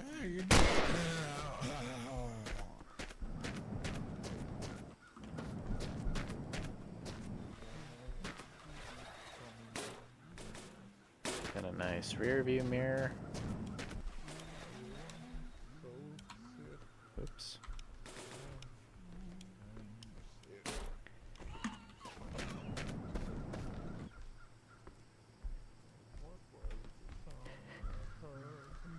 Yeah, it is. This game is hilarious. I love it so much. And yeah, it's not for everyone, but there really has been. I think that's what a lot of people don't realize is that there was a lot of effort, that was time and effort that's been put into this game. It's just like when you have, I don't know, a small team working on things like this, yeah, some things take a lot of time, and yeah, I feel like this game will never be done, so to speak.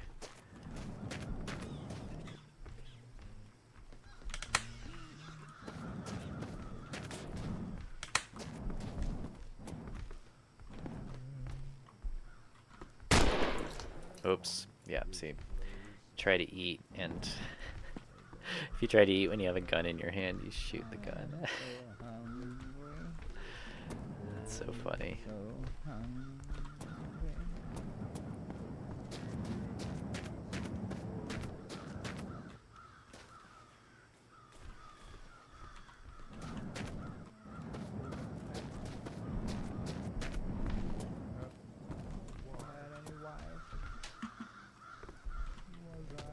Oh my gosh, it's the mother load. So many brushes. It's awesome.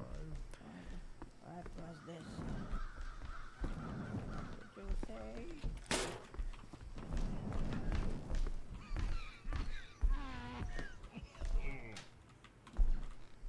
Oh man, I'm gonna hunt these guys down. They're I heard tired of listening on to them. radio. Oh yeah. Oops. What are you looking? What happened to this place? Something, I don't know what happened there. It was like my gun jammed, or like the cylinder wasn't closed all the way, but yeah, that was almost real bad.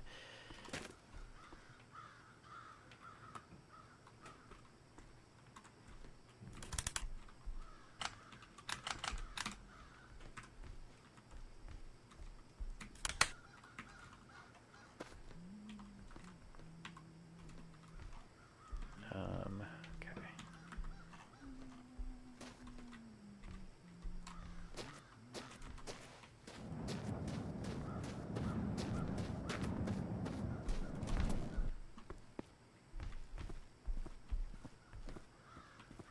I guess you can't see. I wonder if I should put my face over here. Yeah, I don't know. I guess you can still kind of see that I'm holding a gun. I guess I don't really know that you guys need to see my face at all.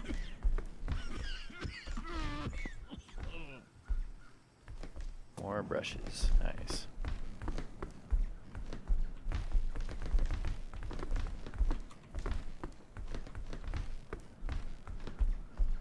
I can see. Whoa. Oh gosh.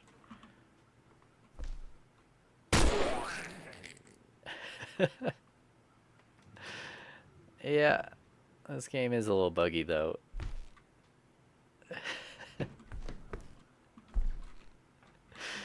Oh my god.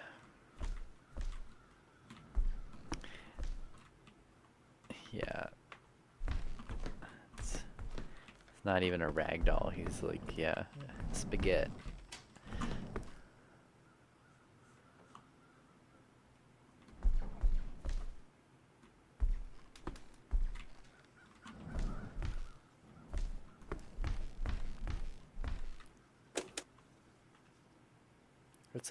That's the other weird thing about this game is like all the buildings have power. I am gonna sleep though.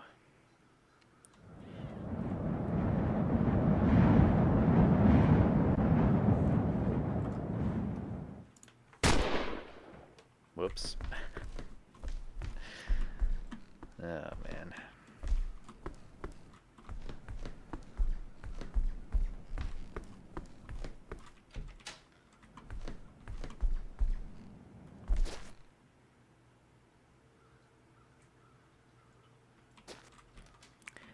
Yeah, the street lights are working and like just gonna disturb this guy's remains. There's even, there's like a radio station. So I think the implication is that there are people out there. This is just a weird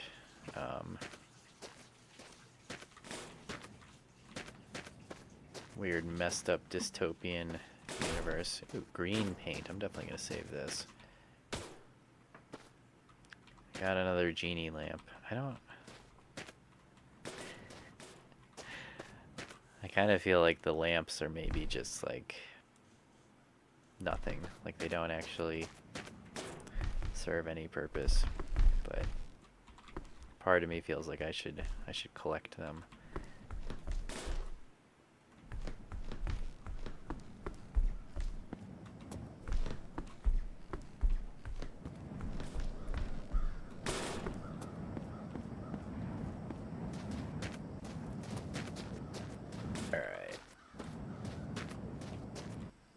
We're gonna need to organize things at some point, but for now, I'm just gonna throw all the paint back there. Guess I'll eat some food. Oh my gosh, I need to stop doing that. Wasting all my ammo.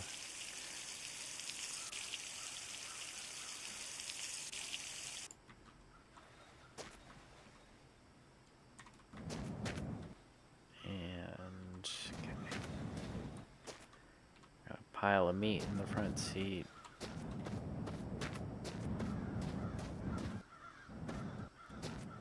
Oh. Thank you, yeah.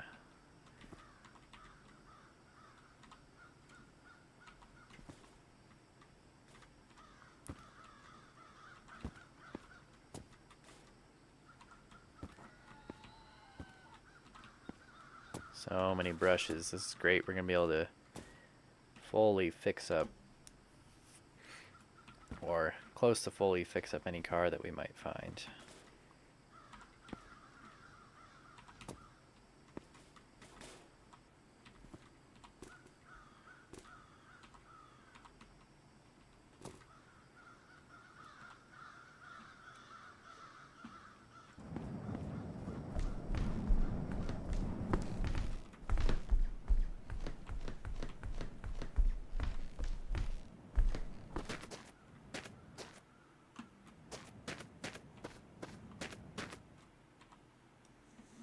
Alright, I want headlights.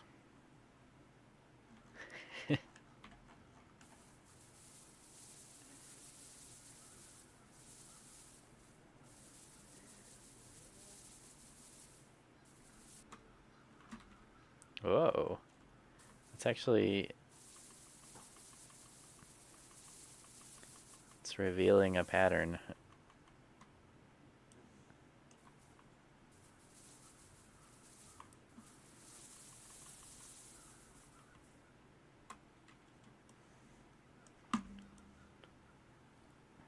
It's yeah, it's emitting light now. That's crazy.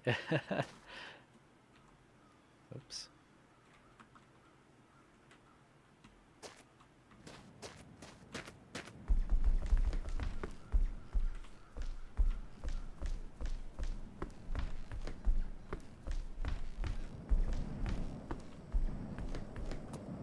I guess maybe that's the point. Maybe they're like a fancy light source.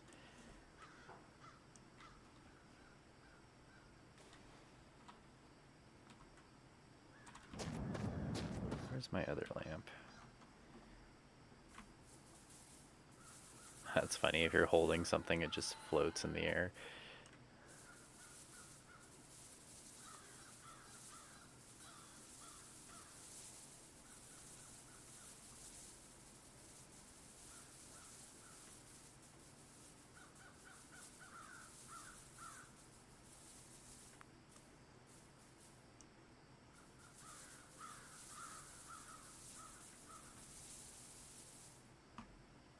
All right.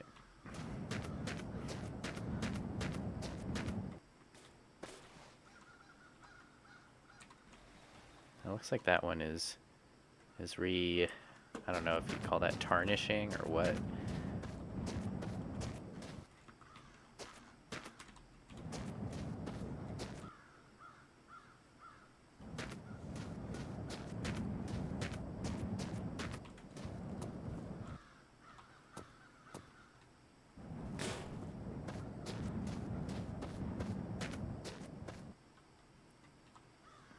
Alright, do we got any headlights here? Yes. Wait. Are these integrated into the grill? No. Awesome. Okay.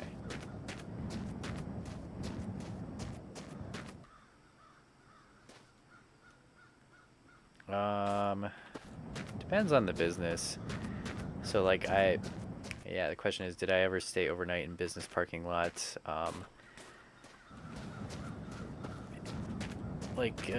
You know, obviously like Walmarts, certain Walmarts, fewer and fewer Walmarts will tolerate you staying overnight, but I did a lot of that.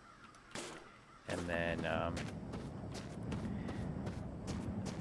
sometimes, yeah, like I've stayed at a Safeway before because it seemed like it would be chill, but generally, no, I try to avoid that if possible, but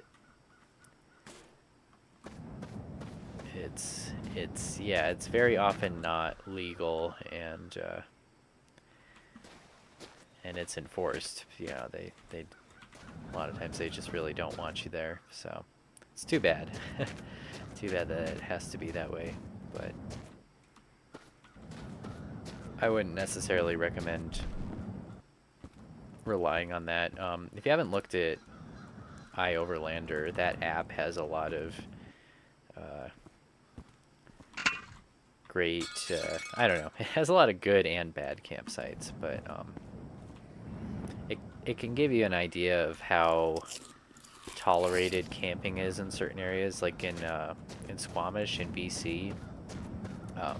That place was just, it's been totally overrun with vans, so people just have very little patience for van people overnighting in that town now, and like you can read comments about it, and it makes sense. But in like, I don't know, in random towns in Nevada, it's like nobody's really hanging out there, so you can get away with it.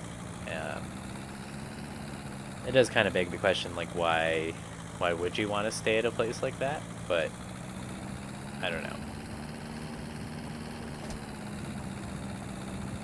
But yeah, in my experience, if you want a good night's sleep in the van, you want to get as far away from like big cities as possible. Like camping around the Seattle area is practically impossible, which is too bad. You just have to drive so far to spend overnight anywhere for free. I don't get it.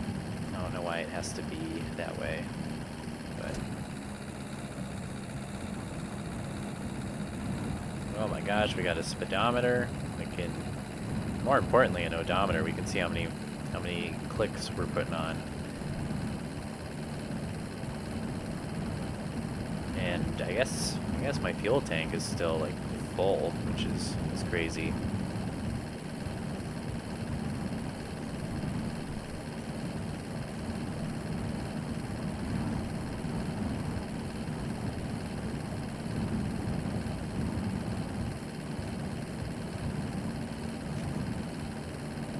Oh yeah, that's something I wanted to do, is I wanted to actually,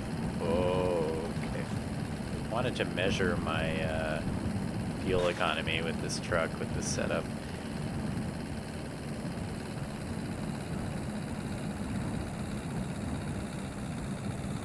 this truck just like doesn't want to stay on the road though. I feel like, yeah,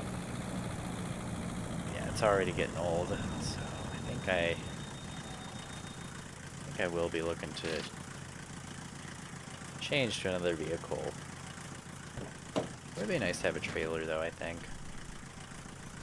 I don't know, actually. Alright, so we've got 34.6 liters, and we got 2.8 kilometers. I'm instantly gonna forget both of those numbers.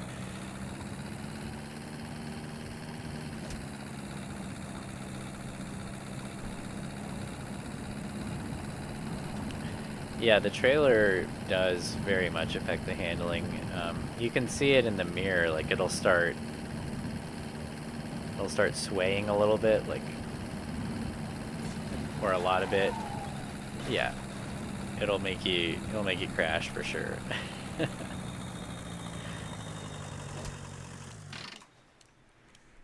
And what's funny about the trailer is you can hook another trailer on the back here, but I have found that to be completely unstable, like having a train of trailers.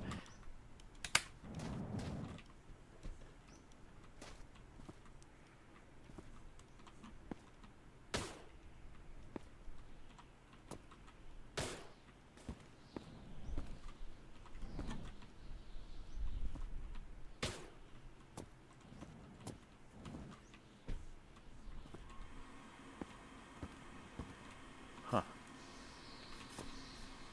This glass? It's a red windshield? What is this? It's weird.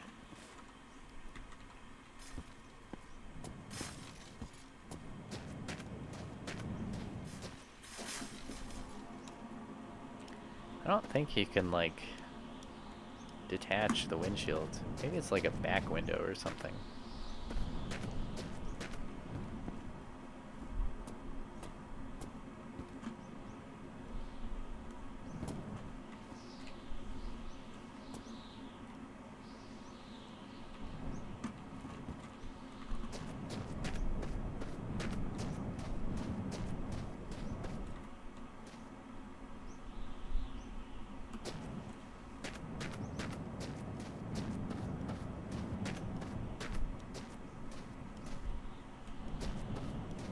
Is there nothing else in here that I wanted?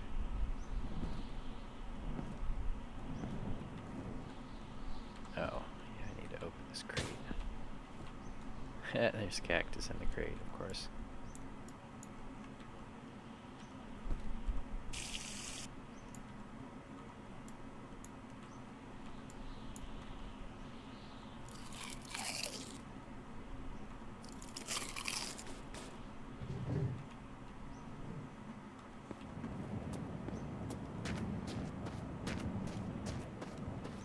Alright, onwards and upwards. Oh, weird, it looks dark on the inside.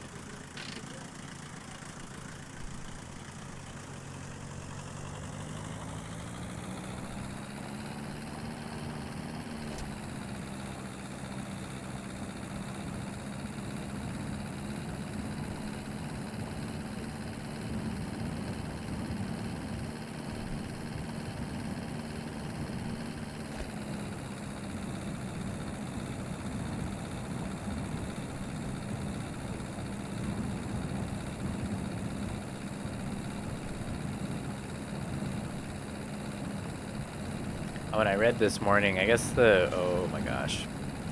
I guess the Lamborghini Countach does not spawn randomly in the game. You have to use dev tools to get it. I think it's coming eventually, but it's too bad. Oh my gosh.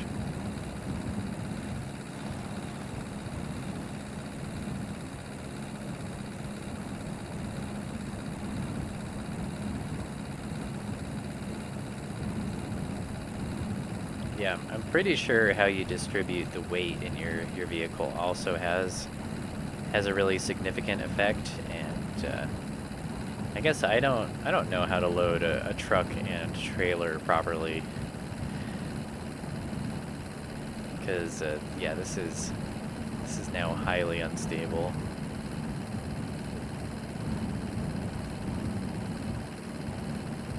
I feel like I'm going to need to move some things around.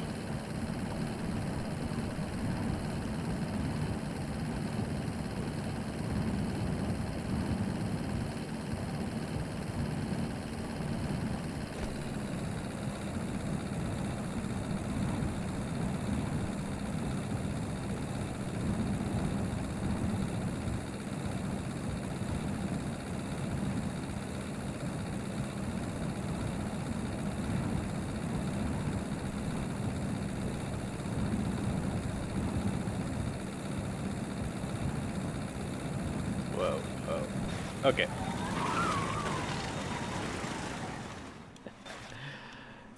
This glass is dangerous.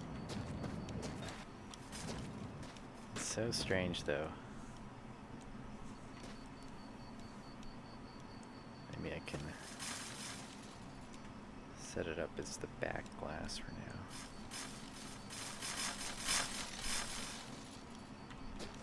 Yeah, I feel like it's a rare thing, but I could be totally wrong.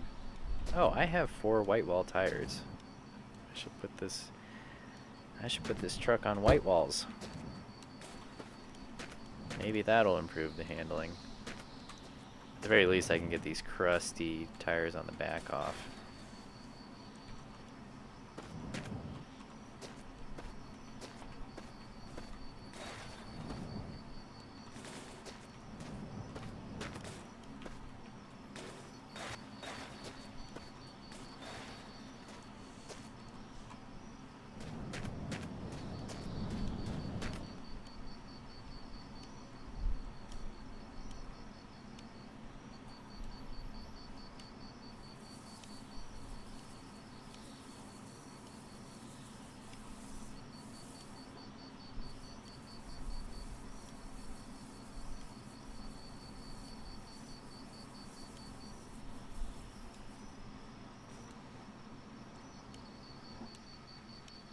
Yeah. Kind of weird. Alright, yeah, I still can't see anything.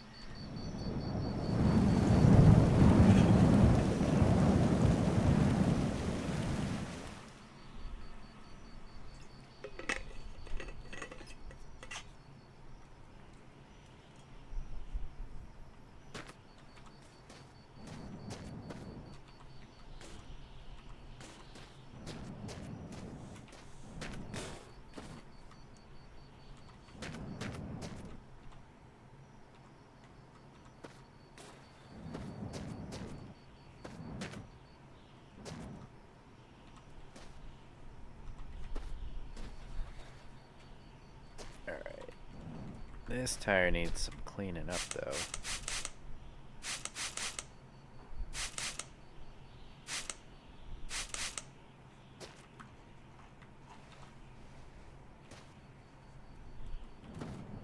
And do I have a wheel to put that on? Okay.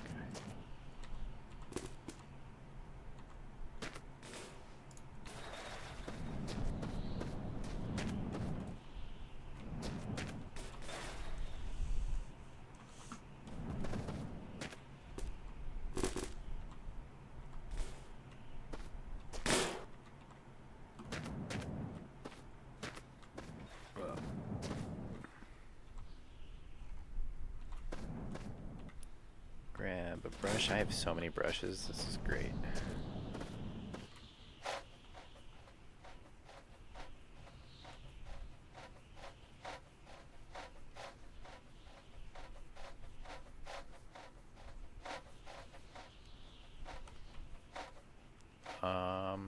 Oh, yep, there we go.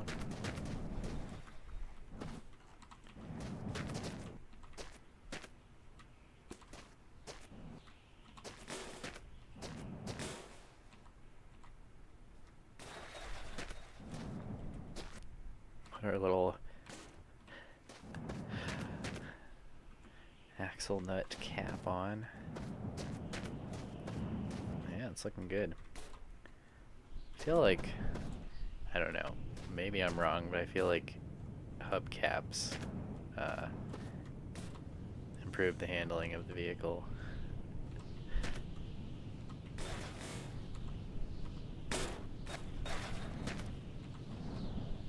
If they're all shined up and looking nice, at least.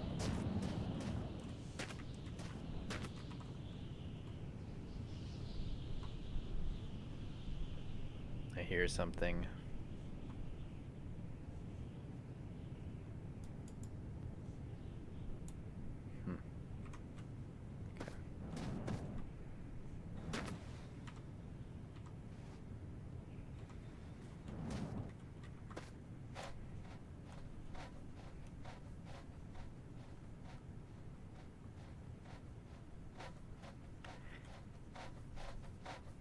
So yeah, I did have in both of my builds, I had a DC like compressor fridge. I can't really recommend Dometic. I wanted to get I've heard good things about the Truck Fridge brand. I think that's what it's called. Like it's literally just Truck Fridge. I haven't used it specifically, but people seem to really like their stuff. So that's probably what I would recommend. But yeah, it's kind of hard to recommend anything when you haven't tried it yourself. But yeah, Dometic's okay. You want to make sure you get a good compressor. I think they used to be called Danfoss compressors were the best, and now they're C-Comp. But I would get that brand. Although Autumn has like I think it's a Bouge RV. It's like a real cheap Amazon fridge freezer, like dual zone fridge freezer, and she used that in like a cabin she was staying in as a freezer for like an entire summer. And I don't know, she used it a lot, and even though it wasn't the like nicest brand of compressor, it's a little loud, but it's been holding up really well for her. So knowing what I know now, I wouldn't necessarily shy away from the cheaper stuff, especially if this is a build that you're not thinking you're going to keep for more than a few years. Like, if you want this fridge to be working the same like 10 years down the road, then yeah, I would pony up for the really nice model. But I probably spent more than I needed to, and yeah, my Dometic fridge freezer, like the stand-up style, kind of looked like a dorm fridge. I had a lot of issues with that. It was like there was lots of condensation, so it was always wet in there. And then like in the colder months, turned out it wasn't like a true dual zone. So the freezer would like thaw. And I think that's another thing, is like even like it's hard to get a freezer that is actually cold enough to keep like ice cream cold. Like that's like 0 degrees Fahrenheit, right? And most RV products won't do that. So gotta check out this. It's a bus stop. It's off the road out here.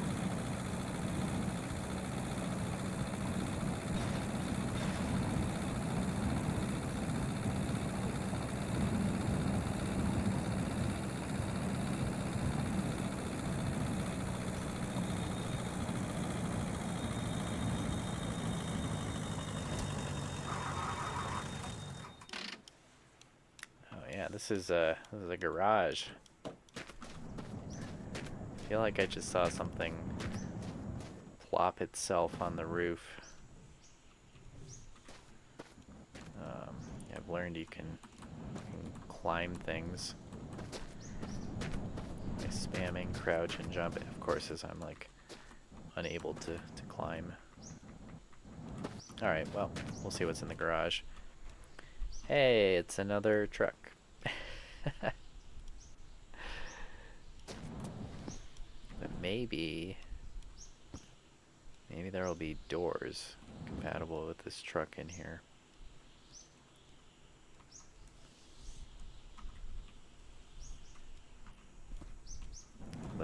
Kinda doesn't look like it.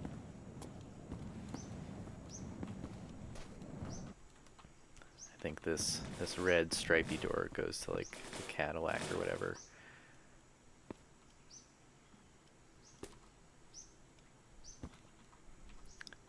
But oh yeah, one thing you really want to stay away from with the I don't know, personally, like Amazon sells a bunch of really cheap, like what you're saying, electric coolers, where it's not a true refrigerator, it's just a cooler. And those are really efficient. They use it's like a piezoelectric thing. I think that's what it's called. Or no, that's an igniter. I can't remember what it's called, but it's not a. It just has like a plate, and one side gets hot and the other side gets cold, and then there's like a radiator on it, and it's just like those are really not efficient. So I wouldn't recommend those. I mean, it'll keep your stuff somewhat cooler, but it's not good for if you wanted to keep perishables in there for more than 24 hours. Like that's going to be a bad plan, in my opinion.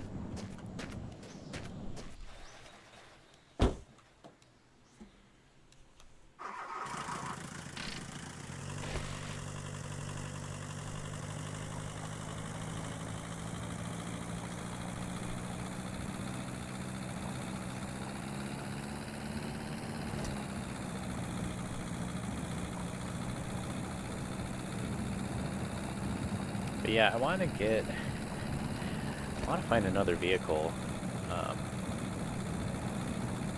Because I'd like to fix up a car and paint it, but I don't want to use all my brushes and all my paint on this truck because I'm just not all that nuts about it.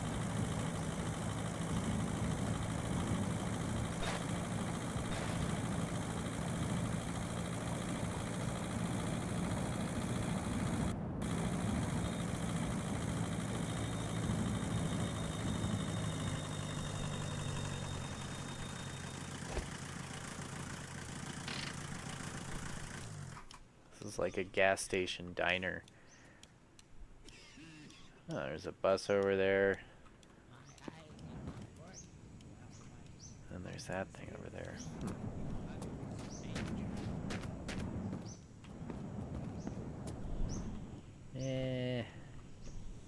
That's kind of cool. But I'm not super enthused about that.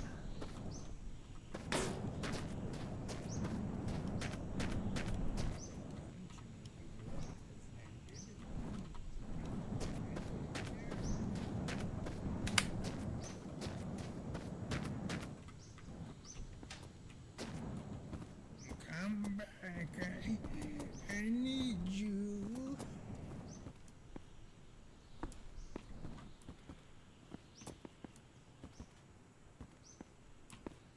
My legs are not so good, so please stop. I want to take a look.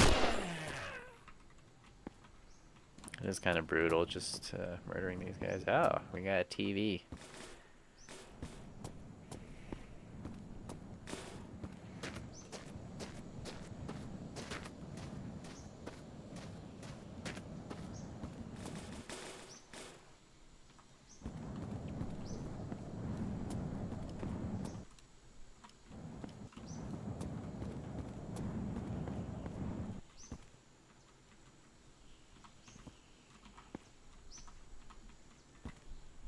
Yeah, I think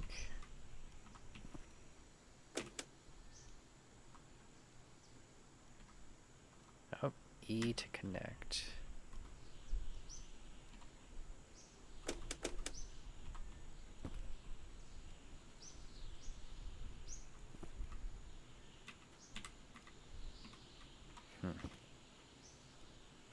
R to turn on. Oh, okay.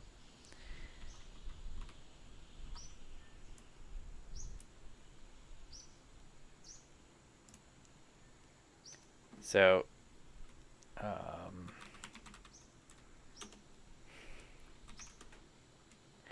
yeah, I have no idea what I'm doing with this. I'm gonna look up if there's anything to anything to do on the computer.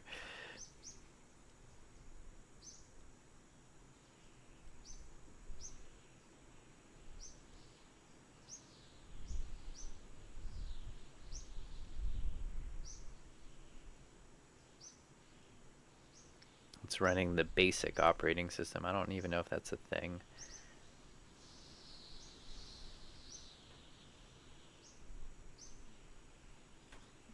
Okay, so we can do print list hi and run music.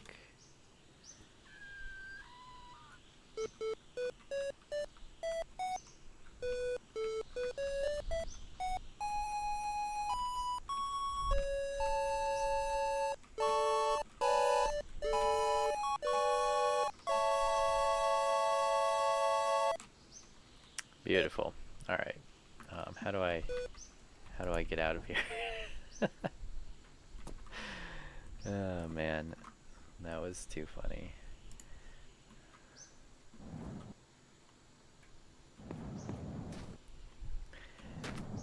Yeah, you know it took like hours to build that into that game.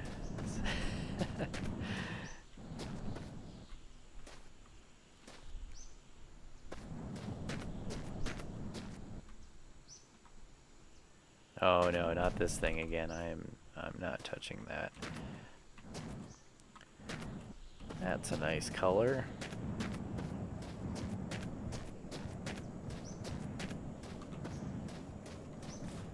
Whoops.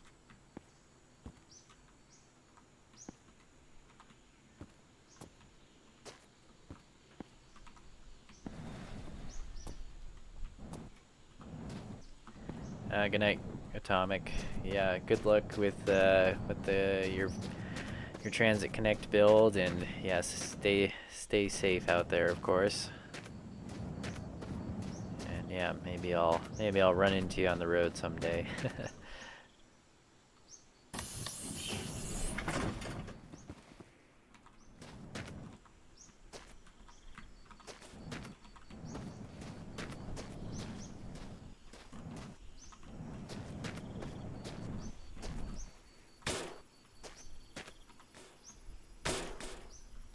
Hey, another basket. Never have too many baskets. That's actually probably not true, but right now I feel like you can never have too many baskets. I wonder if it's unwise to just sleep standing out in the open like this.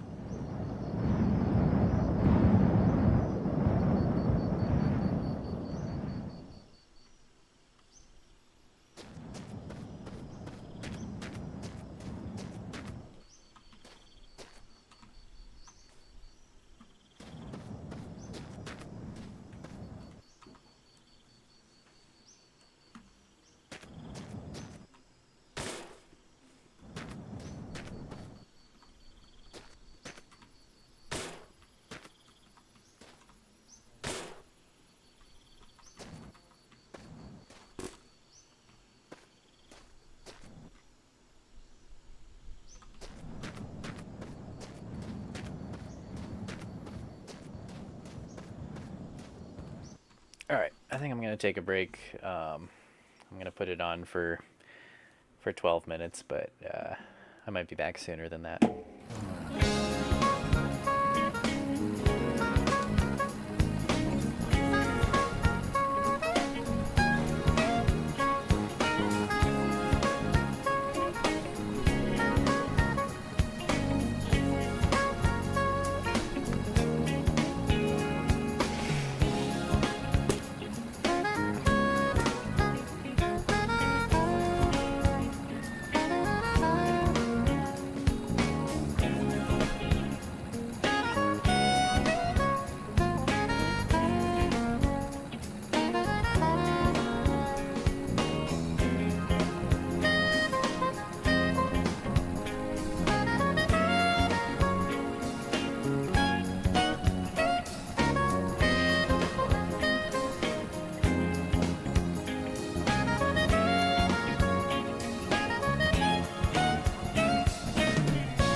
almost hit the stop streaming button on accident. So I think I left my microphone on. Oops. But my roommate made brownies. Mmm. That's so good. Having it with ice cream.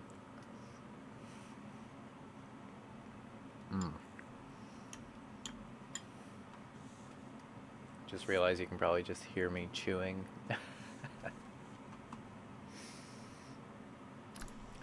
Alright. What are we doing? What are we doing here? Let's see if there's a car over there. I think that's pretty much all I care about right now. It's finding another car. Oh my gosh, more brushes and cleaning stuff. The universe is teasing me.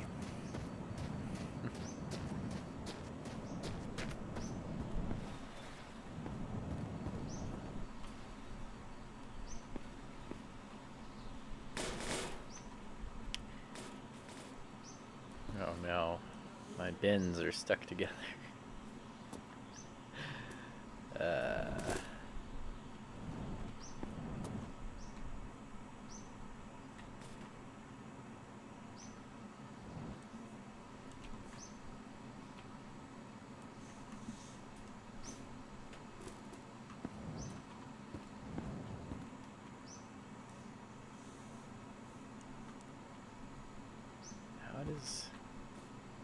How does this even happen?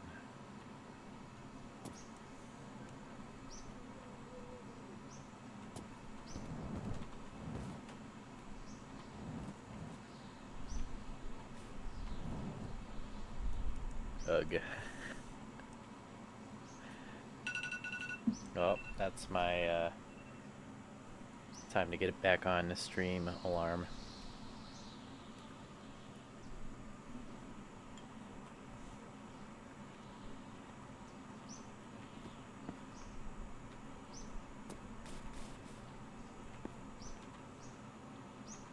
Dang it, I feel like...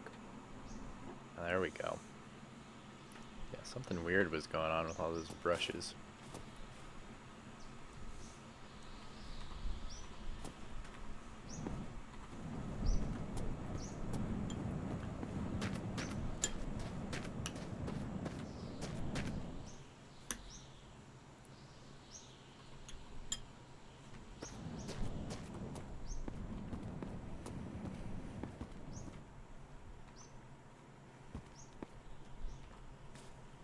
So, I try not to be someone who gives up on things before I give them a good solid chance, but I think I'm probably not going to stick with this streaming thing very long. I'll probably hop on stream tomorrow and see how it goes. See if we get a few more people joining us. Not that I necessarily mind streaming to an audience of one, but yeah, I don't know.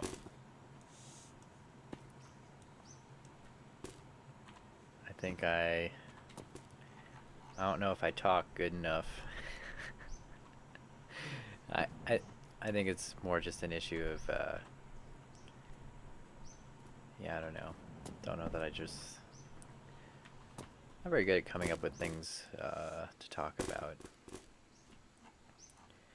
And it also feels like when I schedule a stream, it kind of feels like a chore in a way, and I don't know, maybe I should give it more of a chance. Yeah, and it also seems like every teenager and 20-something in the world wants to be a social media person, wants to be a streamer or a TikToker or whatever. And I guess I can't turn my camera. Alright,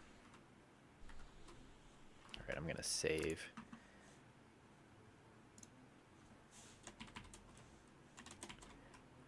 be our day 2 save.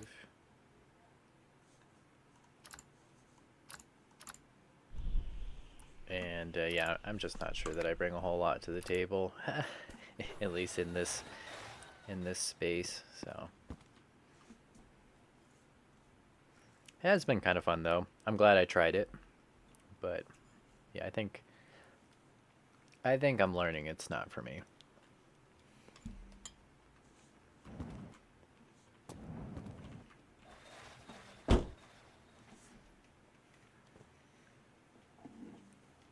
I just don't like doing anything that feels like work.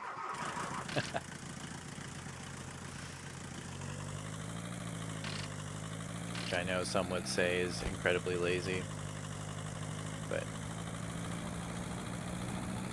I don't know. I like working on hobbies and projects and stuff. And I guess when it feels like there's little expectation, or there's not a whole lot of pressure riding on things. Not that there's any expectation here right now, but oh wow, a tanker truck. Huh.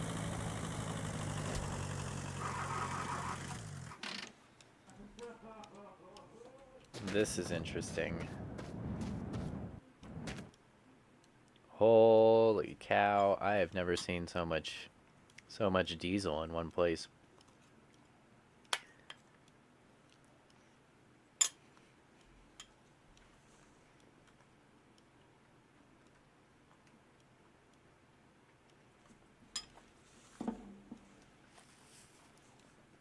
Yeah, I feel that. Like before I did the van thing, I had a really great job.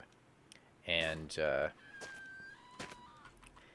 you know, great boss. I literally had nothing that I could complain about, but I still just, yeah, I just didn't like it.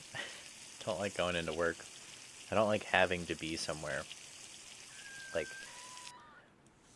I don't know. I don't mind making a plan and committing to it and making it happen, but it feels like I don't want to have to do that every day.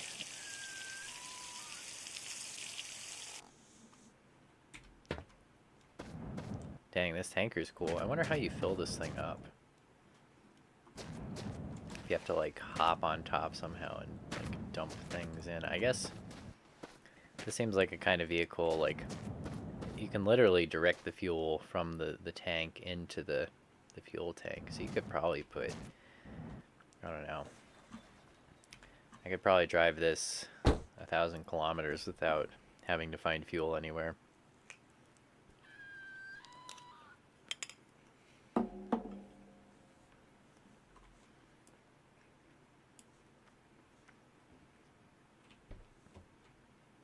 Got oil in the tank.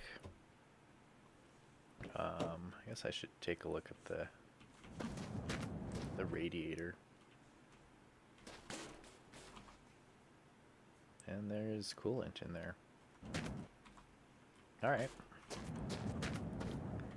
take this guy for a spin.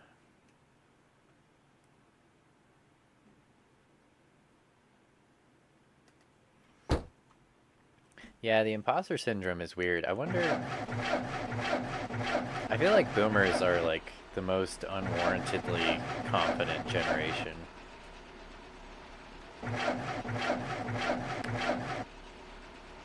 Oh, we got our first bot in chat. Let me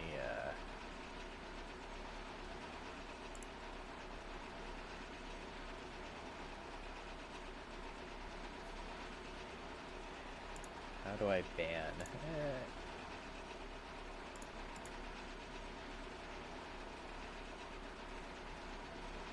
Holy cow.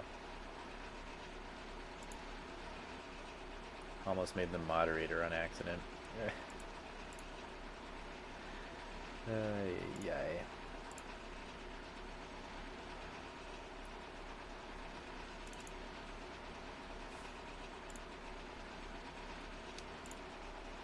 Luck. We'll report them too, why not? And Okay.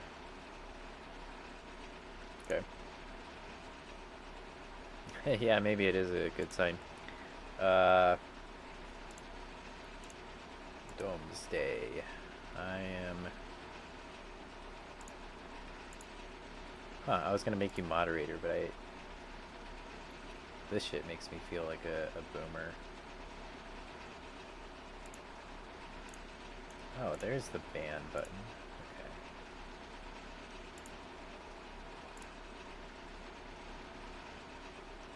There we go.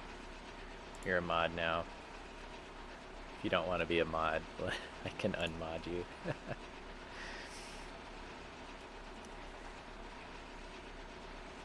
Alright. Got this thing running. Yeah. Right now. You're gonna have to... You're basically going to have to moderate yourself. Holy cow, this truck is slow.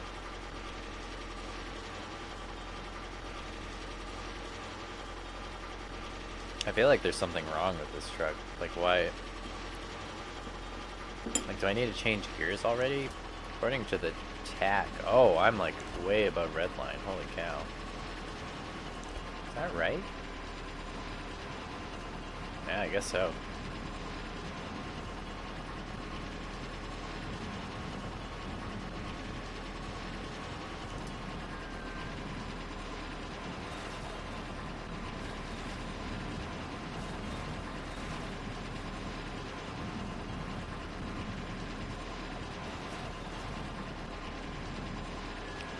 Yeah, this thing has a lot of gears.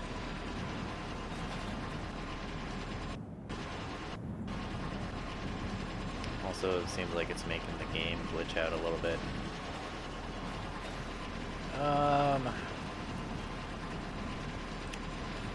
No, I think this thing is too slow. It does not have enough storage space, though. I'm gonna leave it behind.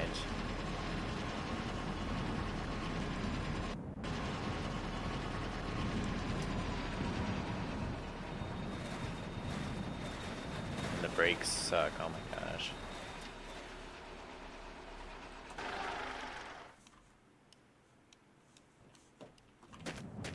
Cool find though.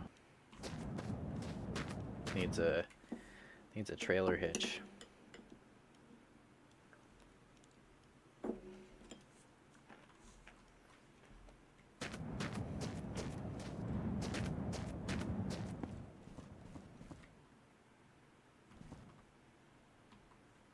Huh. Okay. Got some red paint.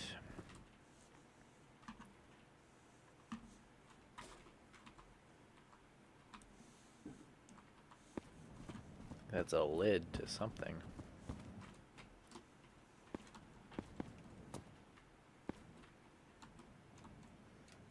No. No, that, I don't know if you can see it, but yeah, that truck with like the latched bed, I'm pretty sure it did not have a hitch.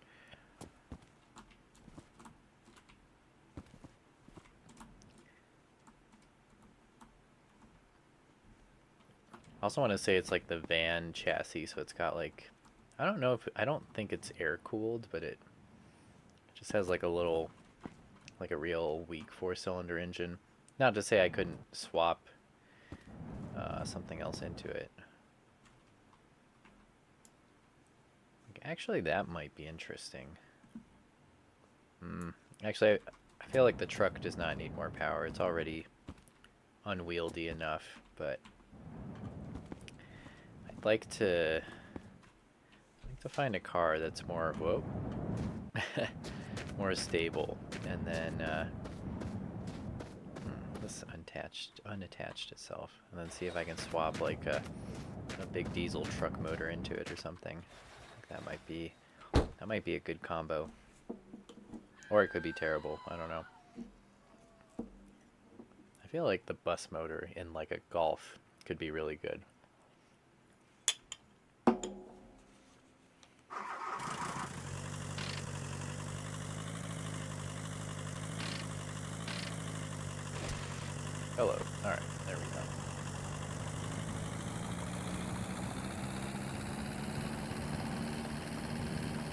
Lots of bunnies about in this area.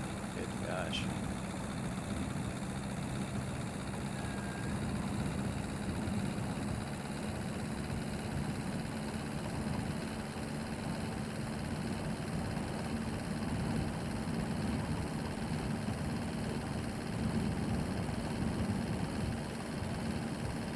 Yeah, I think that's really maybe what it comes down to is like I don't feel like I'm the kind of person that likes to have to sit in front of the computer. Like, don't get me wrong, I have spent quite a large portion of my life sitting in front of a computer, but I like being able to get up, I guess, and walk around. And I guess not to say I couldn't take more breaks while I'm streaming, but it just kind of feels like, I don't know. Like, it's nice to be able to get up and go do something for a half hour and then come back to the game that you're playing or whatever.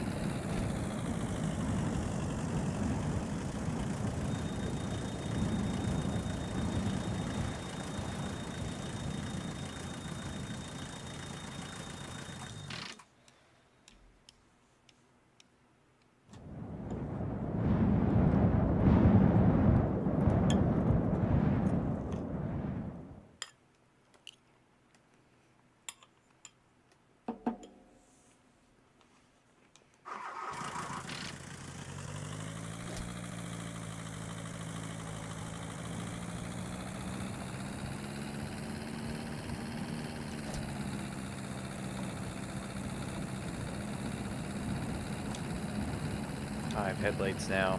It's amazing. Yeah, I think being your own boss is, I don't know. I don't know if overrated is the right word, but I feel like it's a lot harder than people give it credit for. Like, you have to be, I feel like you have to be disciplined, but you also have to know when to give yourself a break. Because, like, I know people who run their own businesses and they work so hard. It's like, it's amazing how hard you can work if you're the only one, if you're the one responsible for keeping a business afloat. But then I feel like once you get things rolling and get yourself established, it could be really easy to, like, do too little and kind of let the, I don't know, kind of let things go off the rails without even realizing that it's happening. I don't know if that makes sense. But I think it's hard to, like, you have to be really smart. Like, you have to know, oh my gosh, you have to know your niche, know your business, to know a lot about finance and just a lot of random things. And then you have to have the ability to, like, manage your own time really well. And yeah, I just don't feel like I could do that very well. I really appreciate, like,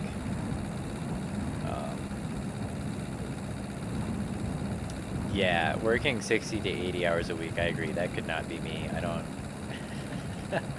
I would rather have, like, nothing than do that. And I know some people would say, oh, well, I mean, as long as, like, I'm not struggling to put food on the table, there's no amount of money that would make it worth it for me to work that much. Unless I could, like, work 80 hours a week for a year and then be set for life. But, yeah. Yeah, I really appreciate, like, with a regular job, just having the ability to come in, you do your job, maybe you don't like being there, whatever, but then when you're done, like, I'm really good at just being like, okay, I'm not working anymore, I don't need to think about any of that stuff, and just turning that off and going and living my life. Although that did get a lot harder when I started working from home during the pandemic, I will say. So it's not super easy, but I can only imagine, like, if you're setting your own hours, you're your own boss, like, I feel like you'd just constantly be thinking about your business, or I would. That's just, but that's just who I am.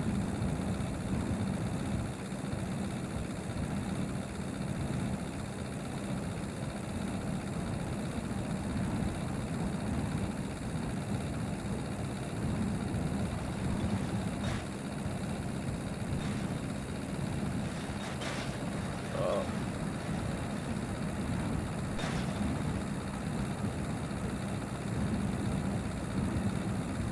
Yeah, it's crazy. You don't really realize it, but you put on... You spend a lot of time just looking around for stuff in this game. I'm like, kind of amazed that I've only put on like 24 kilometers since I got the odometer. Oh yeah, I was gonna look at my fuel economy and I totally forgot that number.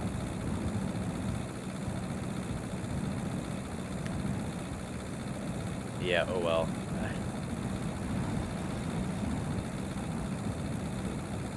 Maybe if and when I refuel this truck, I'll look at that again. I'm kind of hoping I don't have to refuel this truck, though. I'm hoping I find something before I run out.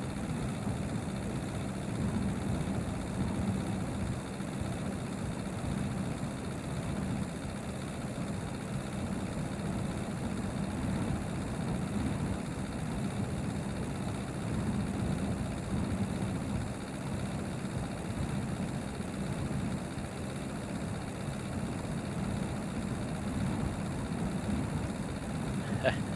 5,000 kilometers. So, unfortunately, yeah, there's no way we're making it to Mom's house today. We got a lot of driving to do.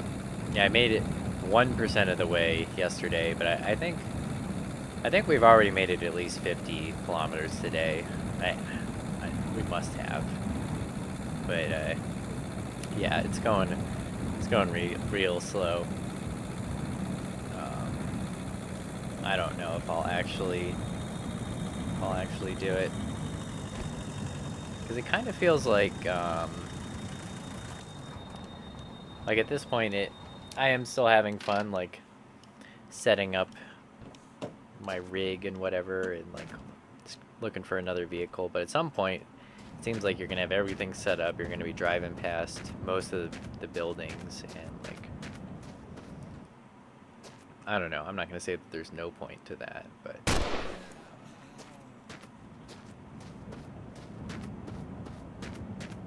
Yeah, that's the name of the game for sure. It is the long drive.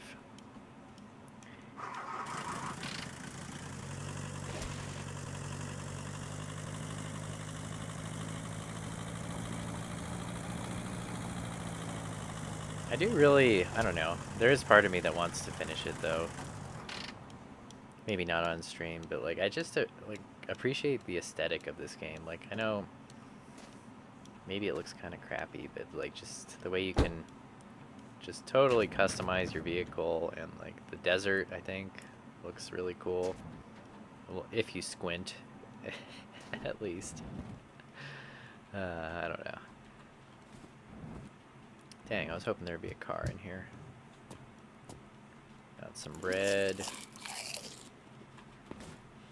I love how a whole loaf of bread is like nothing compared to just like a bite of bacon. Oh no, caught in the spider web.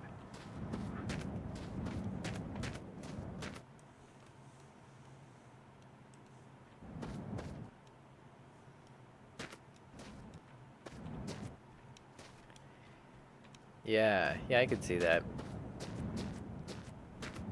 You play this game while watching, I don't know, Seinfeld or something. I'm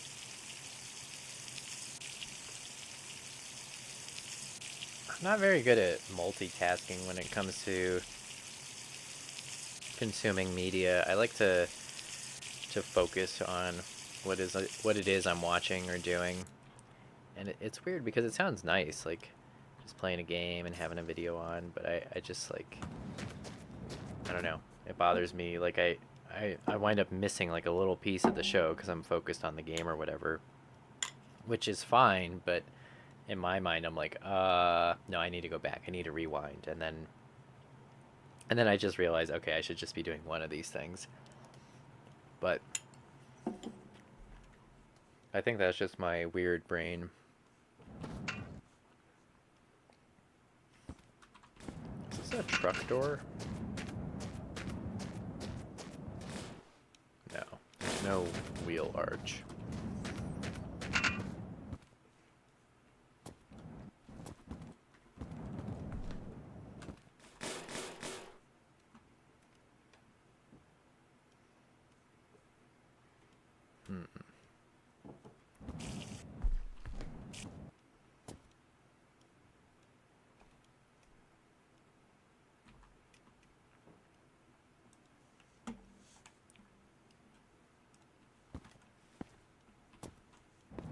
Oh, yeah.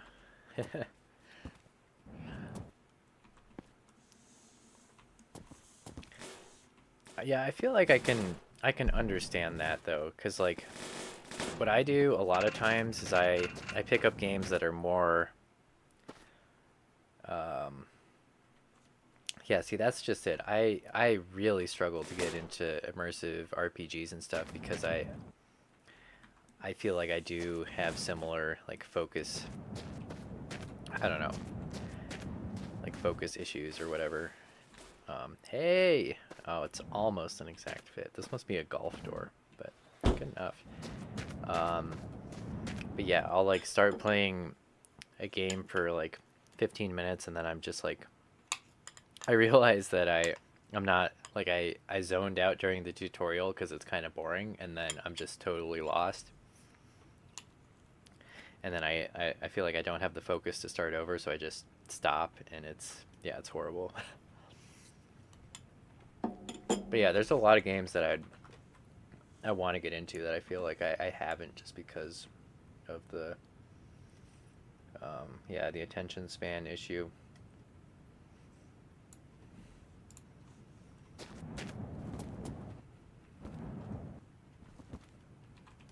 So this is a metal detector and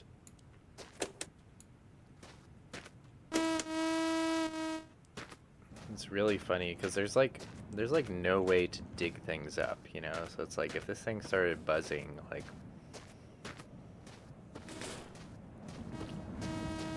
I don't know what you'd do, but then it's like, okay, yeah, the car is metal, but I don't know, it seems utterly pointless to me.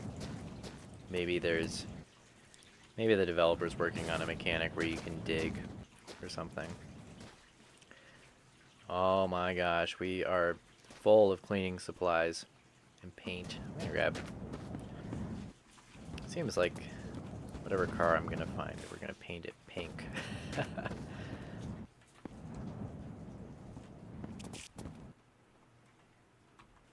Got the big V8 too. I would swap that into the truck, but I'm pretty sure I would crash immediately.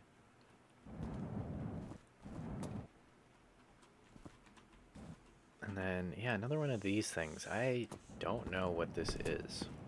Like, I have no clue. I mean, it looks like an engine part of some sort. I wonder if I can mount it. I actually haven't tried to mount it anywhere in the hood.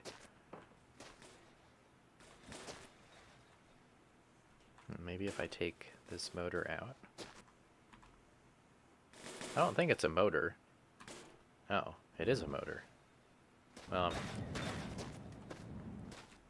I'm pretty sure it's not a diesel motor.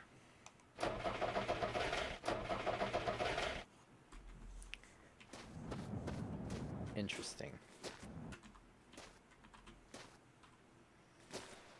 Yeah, I'll have to look at the wiki for this game and figure some more things out about it. So there's a lot. There's obviously a lot that I don't know.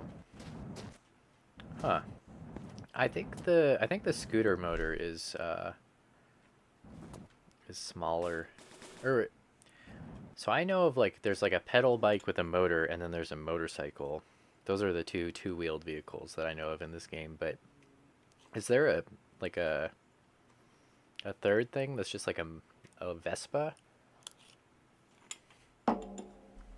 Because if there is, I'm not aware of it.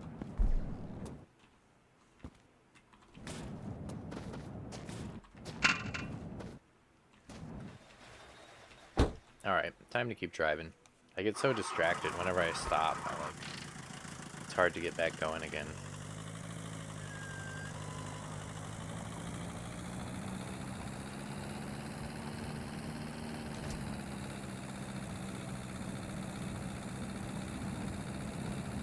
Man, it feels like the truck is bogging down. I guess we're just driving up a hill.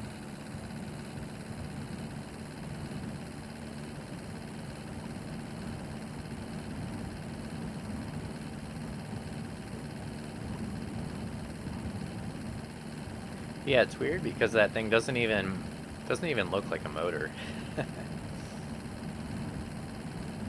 Just looks like a bunch of pipes welded together and grinded down and painted or something. I don't know.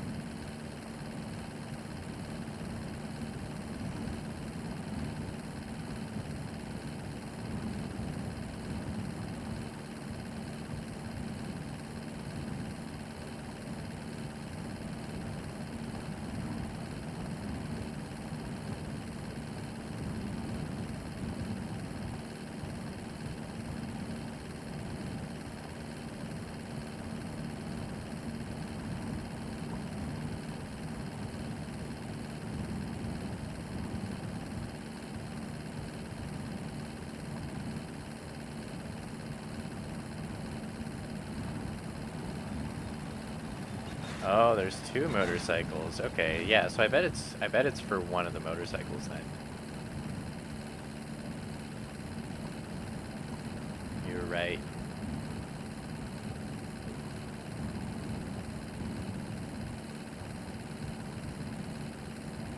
That's cool. Oh my gosh, my genie lamp is in here now. My wish to find a new car didn't come true. Or maybe I wished for... I think I wished for an odometer and or a speedometer and a tachometer, and I did get that wish. The digital tach is interesting. It's very 80s.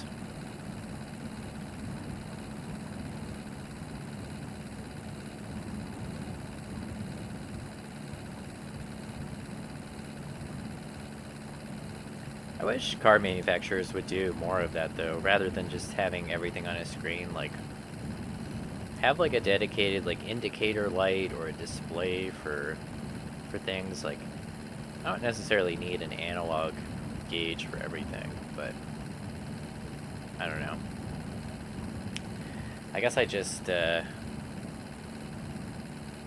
unless it's like a computer or like a phone, I hate looking at screens. Oh, that was a two-stroke. Huh.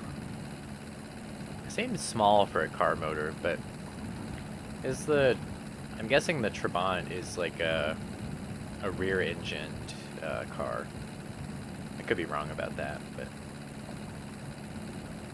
I think that's what I remember.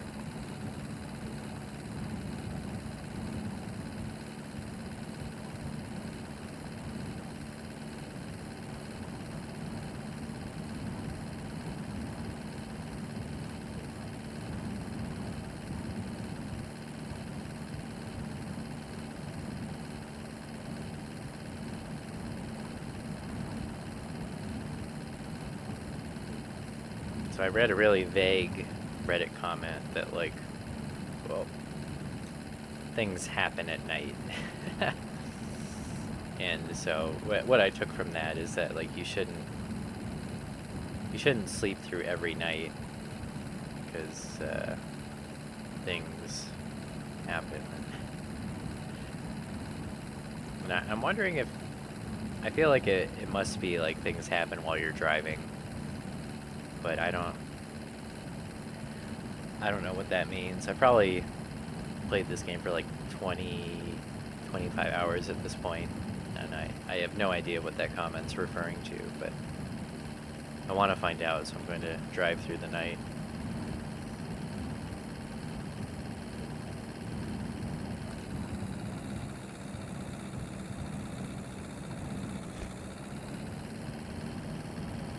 Yeah, either we're climbing, I guess we are still climbing a big hill.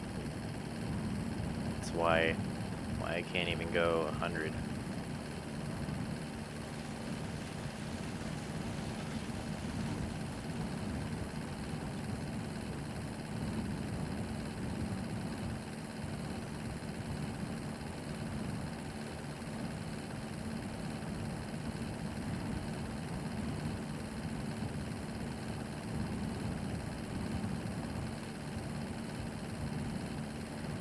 Yeah, okay, so there's like, I agree, yeah, the random events do kind of keep it interesting.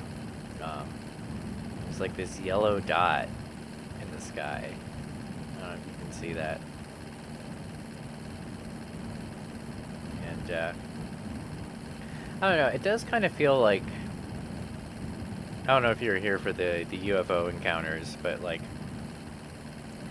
the UFO flies over the road and your motor stops and it's like, ooh. And then, I don't know, there's nothing that comes of that. Although, I did also read that you can drive the UFO.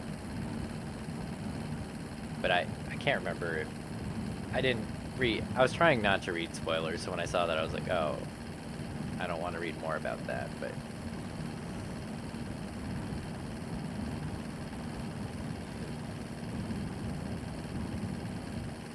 Yeah, there are also planes in the sky.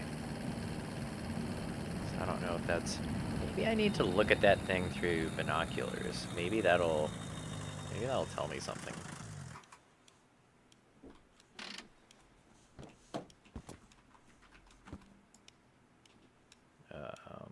Where is it? It's green. Oh, there it is. Oh, there's a green dot, too. Yeah, it's like, are those just planes and UFOs and stuff? Probably.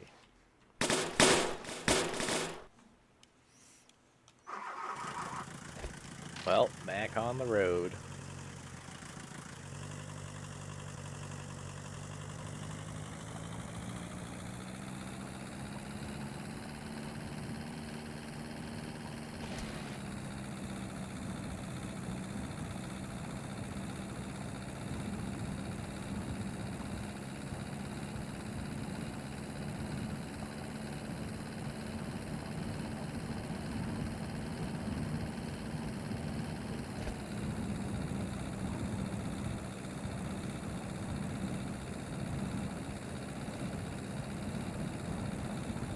Oh yeah, we're going downhill now. Holy cow.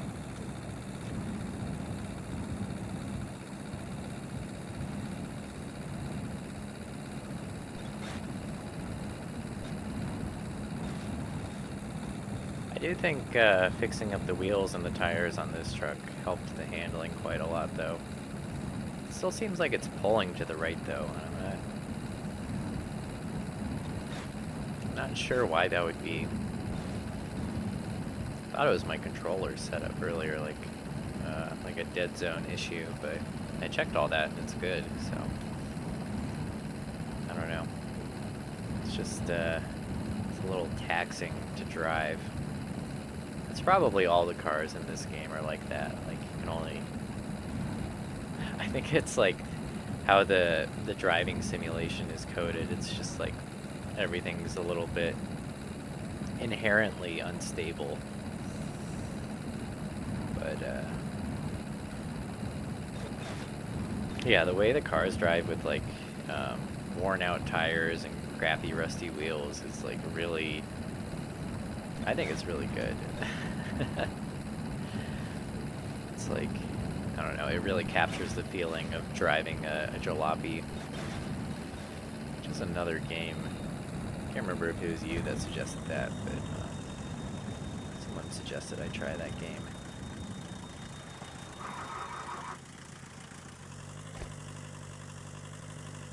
Yeah, exactly. Floaty and terrifying.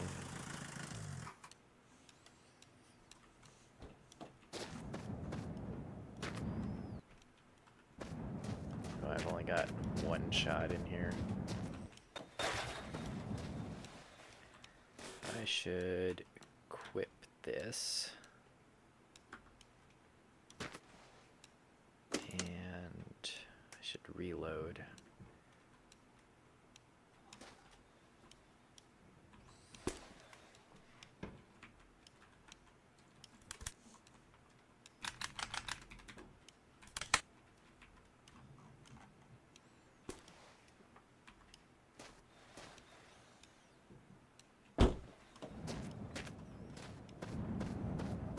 Nice. Yeah, that sounds cool. I'm gonna check out that game for sure. I thought I saw a zombie hanging out. That's an interesting color. I'll be taking that with me.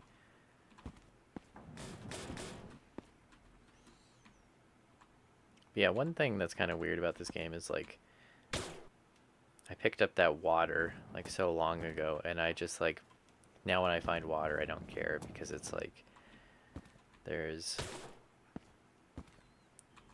I just have so much of it, and I know I'm gonna be able to find more before it becomes an issue. So it seems like, I don't know, this would probably be hard to do in a good way, but it seems like the game should help you find, I mean, it just seems like maybe there's too many resources in this world in general. But then the thing is, like, wouldn't it be boring if you didn't find anything you need? But I don't know, there could still be a lot of stuff. It could just be that like all of the like food and water and stuff is really picked over, so you really have to be on the hunt for that stuff and not pass it up so much. But yeah, I'm sure it's hard to make that fun, especially because this game is procedurally generated, so it's like you don't want to accidentally create a map that's unwinnable, which I'm sure is why the starting house is typically like stocked with stuff, just to make it so that even if you don't find a building for like 20 kilometers, you're not gonna die. I don't know about these genie lamps. I'm kind of, you know, there's no genie that came out of them, so I'm kind of bored with them.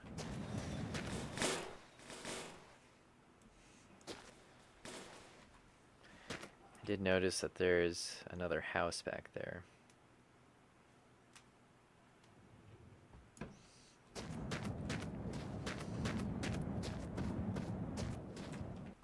Yeah, this game is,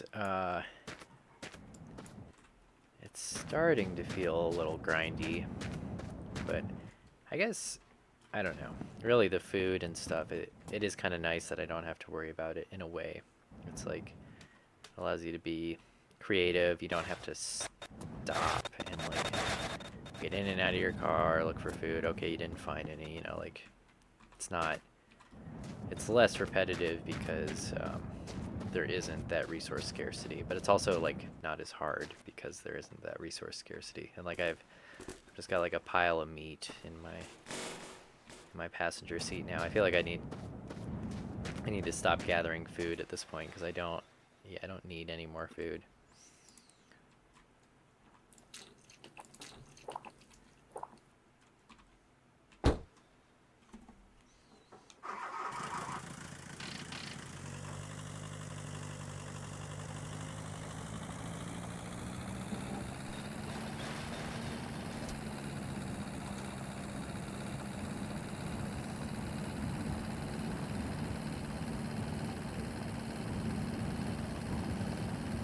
Yeah, it's drizzling a little bit. Haven't had much weather today. Alright. So I've got one of these spooky houses. I feel like there's always at least a chassis of a car here. but hopefully there's something that I want that I can fix up. And yeah, I'm sick of the truck.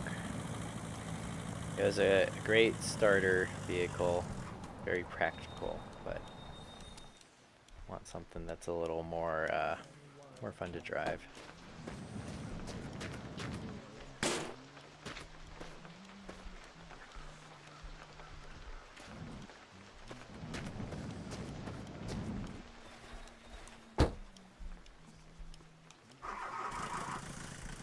Also think I'm bored with the thermometer. The alarm clock though is nice. I'm definitely gonna move the clock to my next car. Alright, that guy's got a tow hitch. I don't know, no doors though. We could make a trailer chain. Maybe that's what I'll do.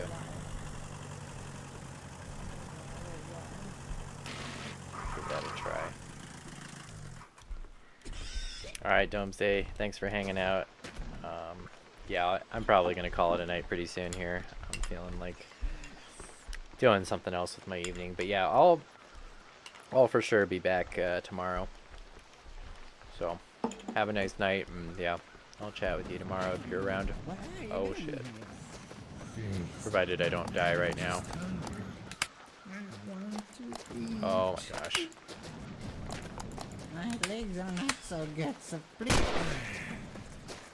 I don't know what's up with this gun. Maybe it's because it's rusty, but...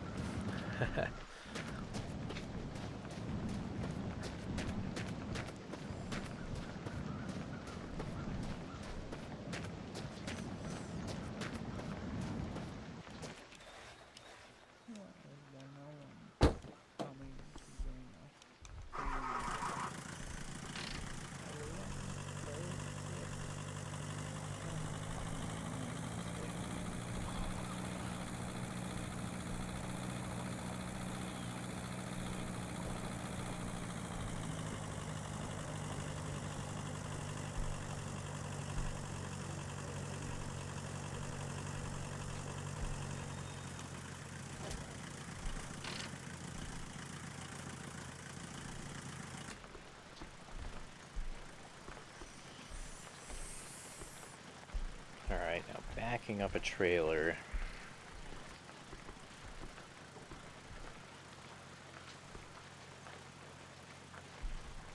That is something that I have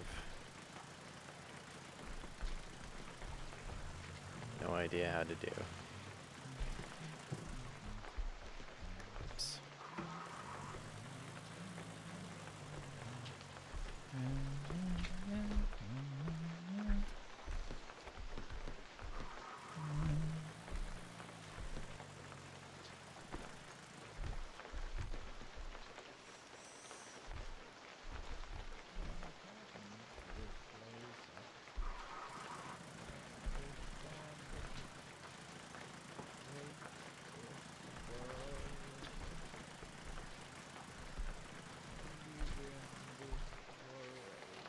Alright, I think that got us close enough.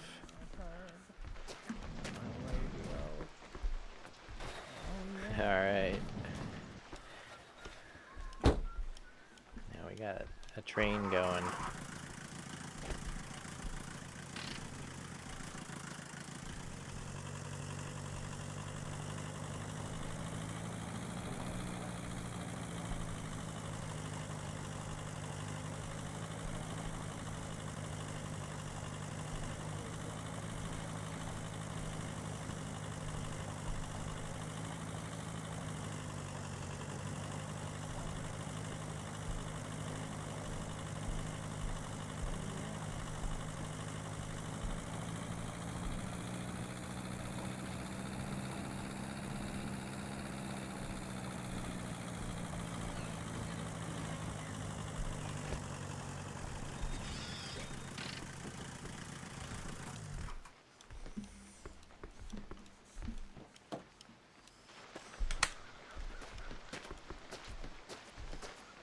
Why is there no one coming to bring us food? More brushes and cleaning Everyone is supplies, so that's nice. sick. Yeah.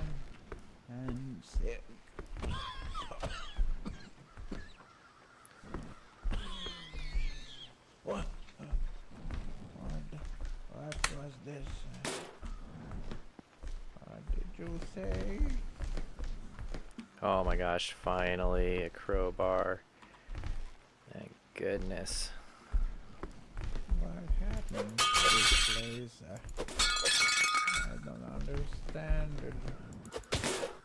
Is So much this nicer. the world? I live in this world.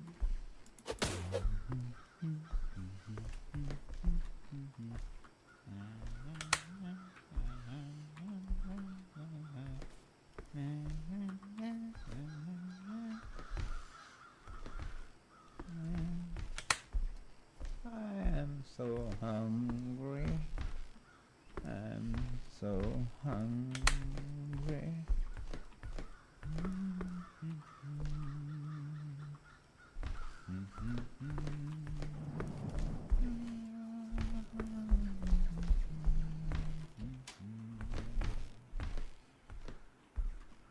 What is this? Oh, it's a broom. Huh.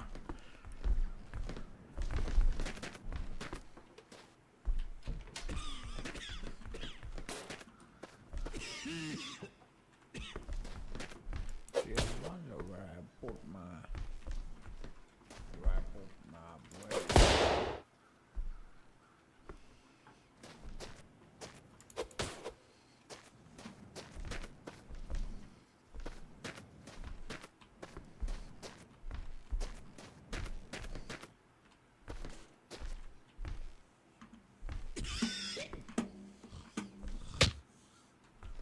I feel like there's never anything in these coffins.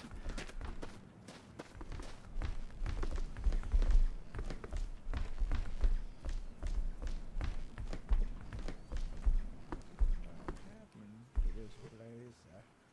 I don't understand it. Now we're finding the headlights. Is the world? I live in this world.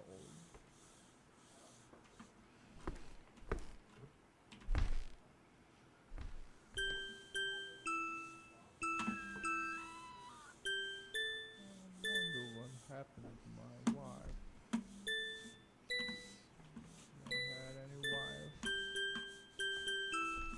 Was I a wife?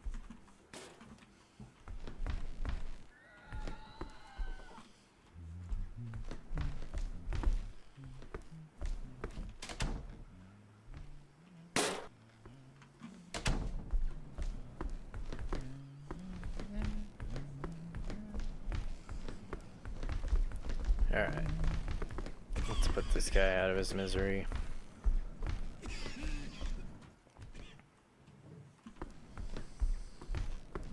Don't need more meat.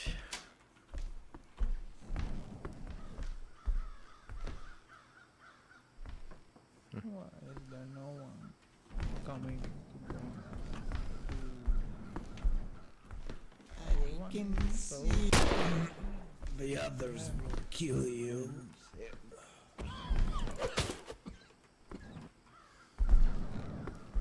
am so hungry. I'm so hungry.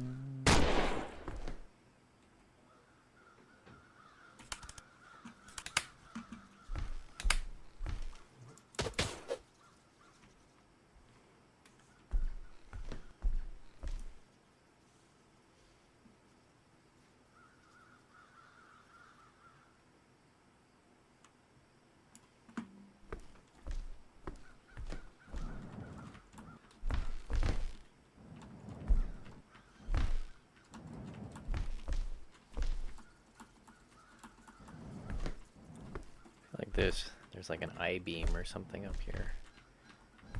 Hmm.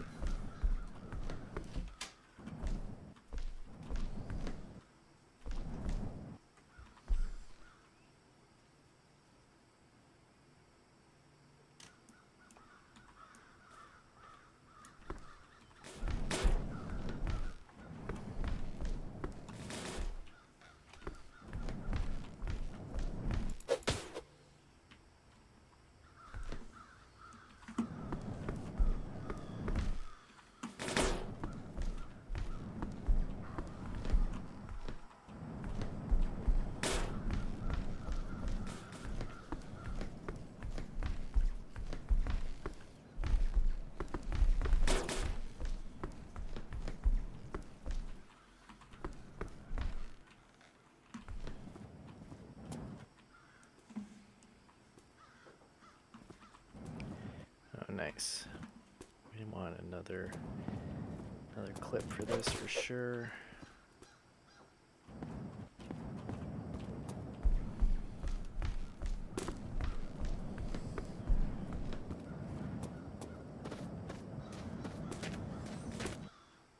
Alright, as stupid as this might be, I think I'm going to put all my tools and weapons. Except for this gun. I'll keep this gun on me, but everything else I'm going to put in the back trailer back there. Just so it's more quick grab. Just random guns and ammo. What could go wrong?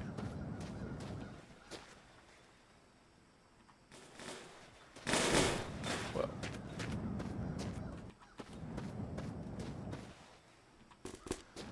A lot of ammo.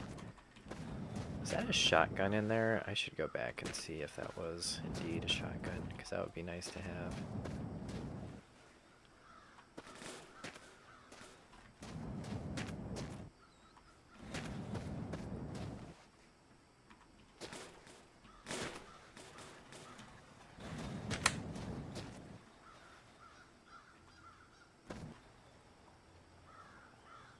Uh-oh. Yeah, this is what starts happening with the trailer. Things just start moving around. Oh no.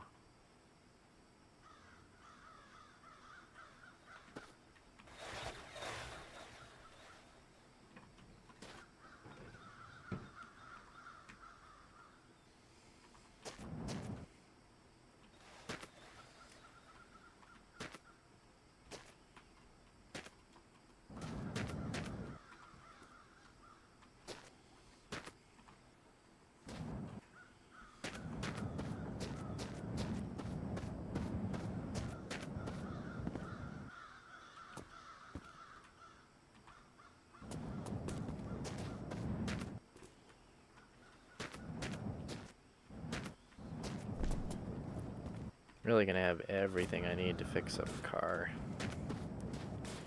Could not have more brushes. Does seem like the way resource scarcity works in this game is like you find a lot of certain things and then you think that item becomes common and then it just suddenly you enter an area where it's really hard to find. At least that's been my experience, because like in some of my playthroughs you just can't find a brush. And now, but there's plenty of cool cars to grab.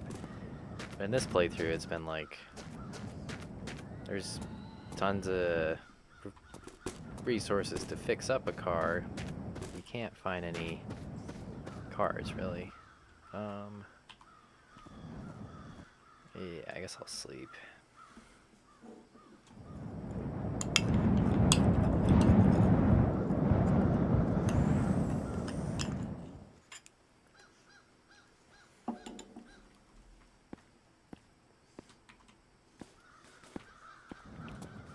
I'm just hoping, just sitting here streaming to no one, hoping that Mr. Beast shows up and like gifts me $50,000 or something. Although I'm not even a Twitch affiliate, so he probably couldn't even do that. What I am going to do is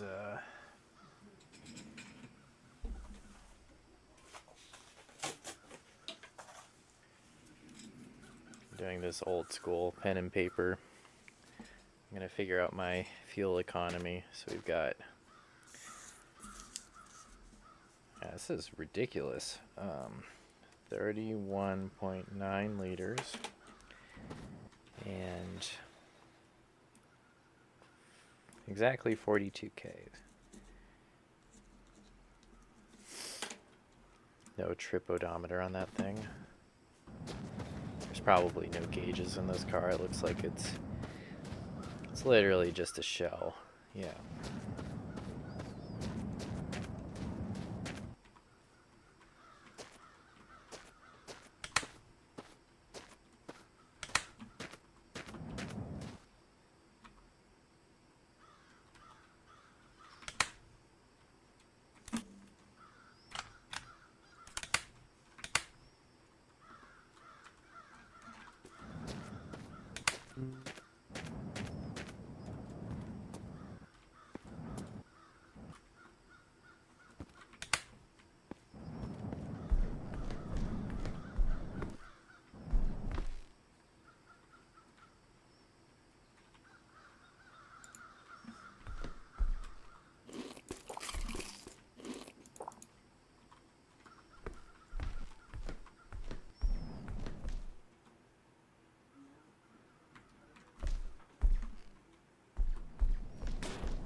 nice brown paint. I feel like there's not enough blues and greens and yellows, but I don't know.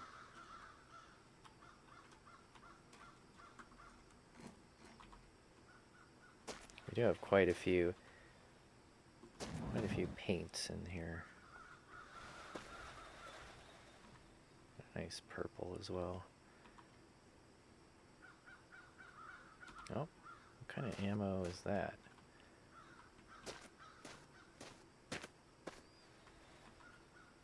Yeah, looks like more pistol ammo. I don't know what to do with this piece of glass. Probably just let it fall out. I do kind of want to keep it though.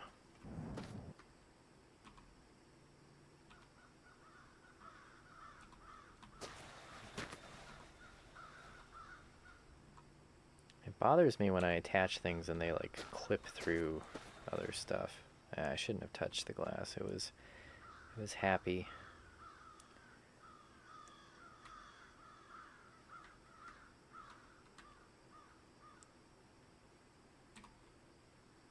Okay, whatever.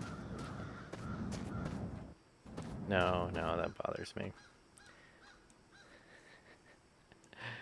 Ay, ay.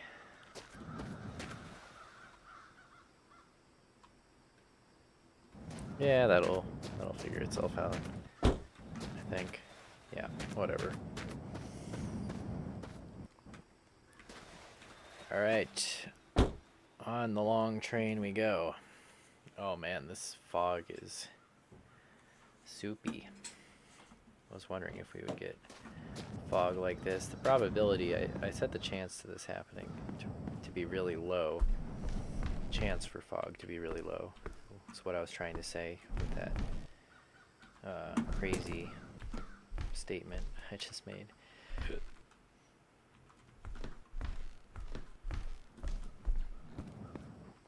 So I'll grab a few more brushes, and that is, pretty sure that's a rifle. Really don't know much about guns at all. Not a gun connoisseur.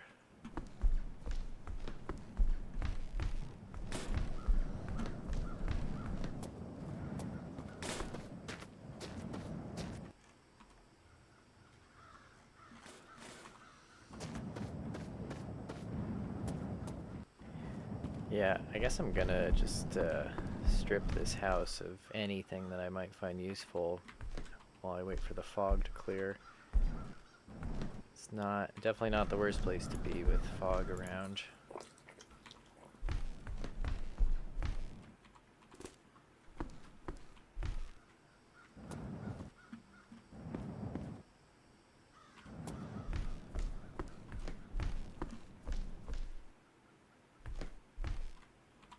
That's a nice color. Yeah, I think I wanted to grab this paint can as well.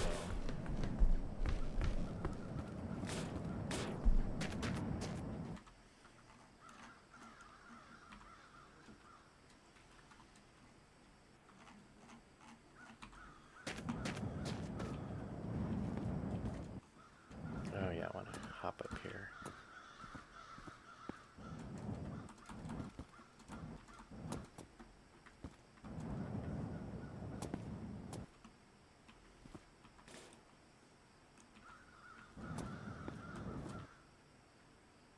Ooh, another clock. Is this a clock? Indeed it is.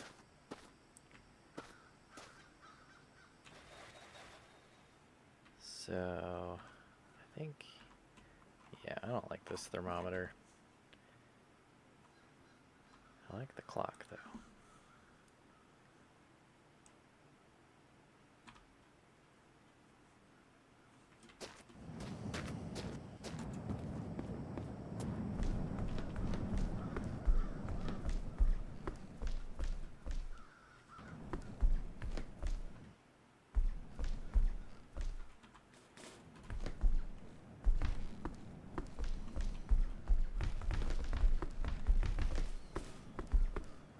Yeah, I think I need to wait for this this fog to clear, because I'm far enough off the road that I don't even know how to get back to the road. I could get very lost. Although I think I remember the way. I might drive back to the road. I might try to drive back to the road, I mean. What is this? Oh, that's a green. Yeah, that's valuable.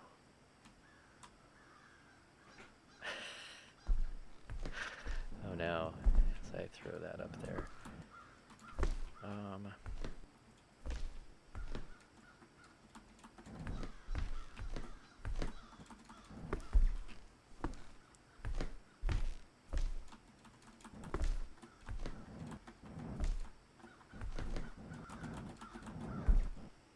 It's like you have to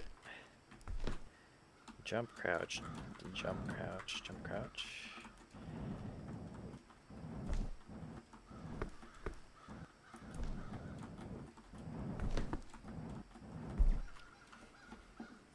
This is dumb.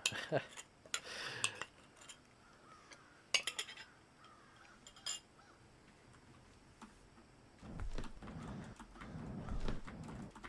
feel like I'm getting carpal tunnel trying to get up there. Dang it, I wanted that green paint.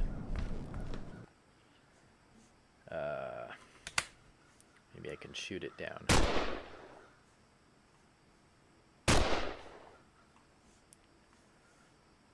Yeah, it seems like that's kind of working. Just keep shooting at things. Probably a massive waste of ammo. I'll probably regret that at some point. But if I find the shotgun, then I'll have tons of ammo. Didn't that I-beam fall down, or was I wrong about that?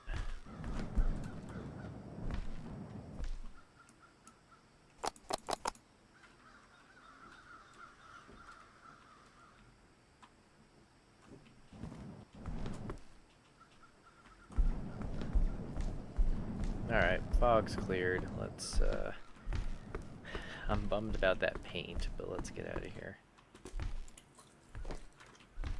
Is water in this bucket? No.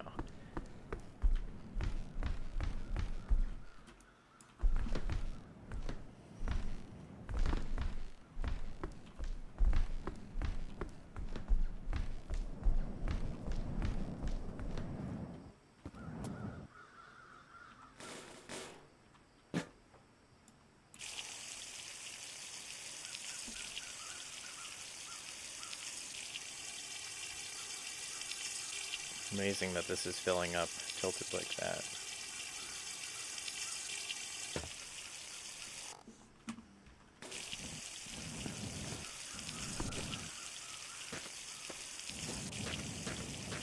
It's like my canteen. I can walk around and drink. It's more convenient than getting in the big jug in the back.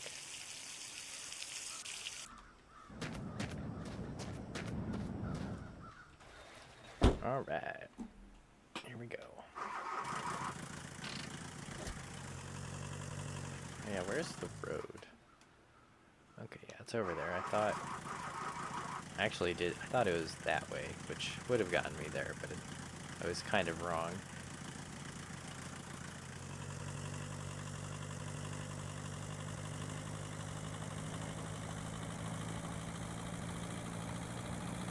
Now I need to find white walls for all my trailer tires.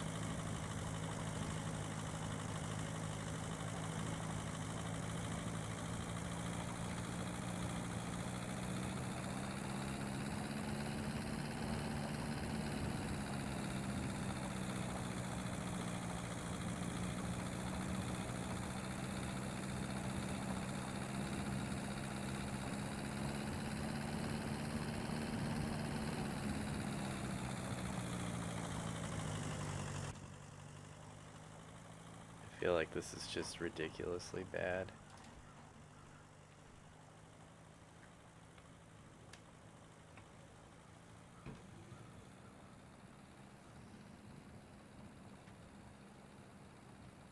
You can accelerate in a straight line, but as soon as you steer,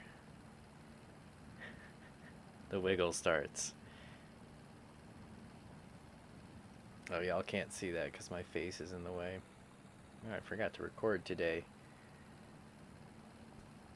Oops.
Oh.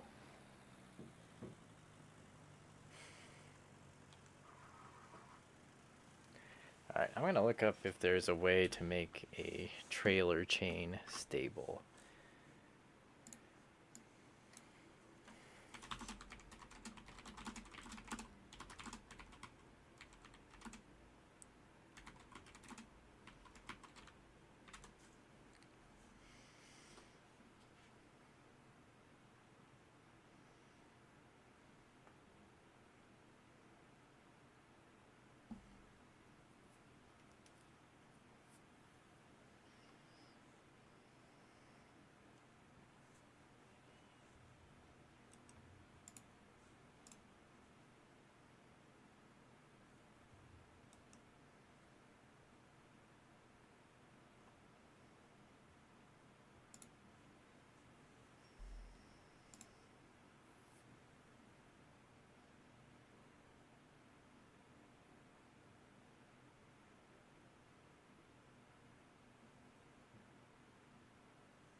Alright, after some intensive Googling, it appears that there is no way to make trailers stable. You just have to go slow.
Dang, this is a big hill.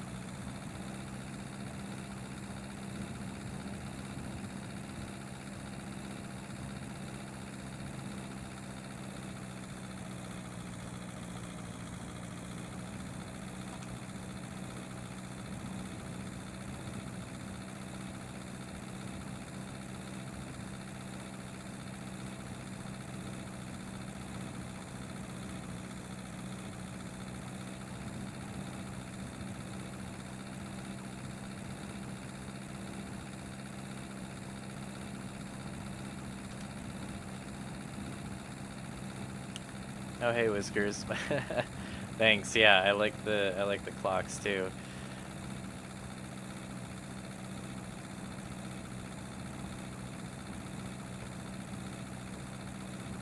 was actually just about to call it a night. I've got a trailer train going, and as you can see, it's this is about my top quote-unquote stable speed.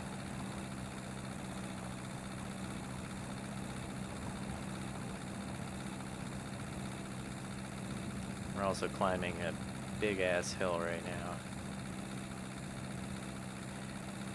Yeah, I don't really need the other trailer. I just thought it would be funny, but it's pretty annoying actually. But I put all my guns and ammo in that back trailer, and now I feel like I'm too lazy to reorganize. I should just do it though.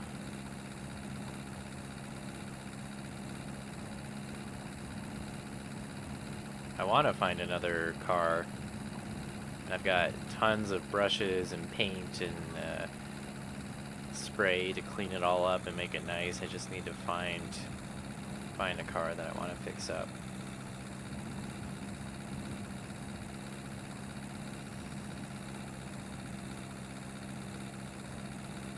But how are you doing?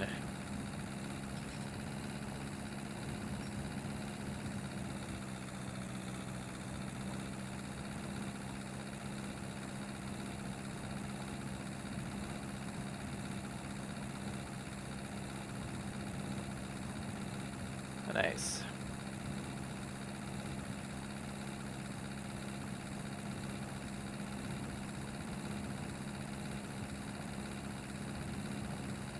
Yeah, for sure. Thanks for stopping in. Yeah, I put myself on the schedule tonight from 7 to 11, so I think right at 11 I'm gonna call it. Not that I have to stay on that late even, but we'll be back at it tomorrow. I feel like maybe, yeah, viewership was quite low tonight, so I think maybe Sunday night people will have less going on and they'll want to hang out, but maybe not.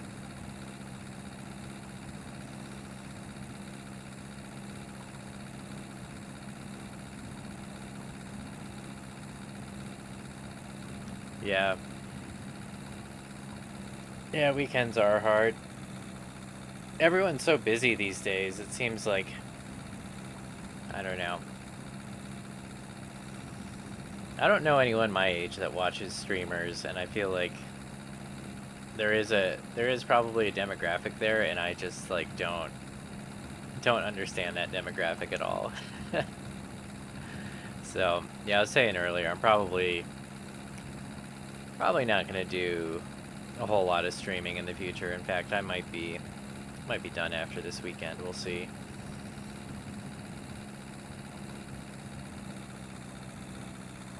It's been fun though. Like I've had fun with it. I don't regret trying it. That's for sure. But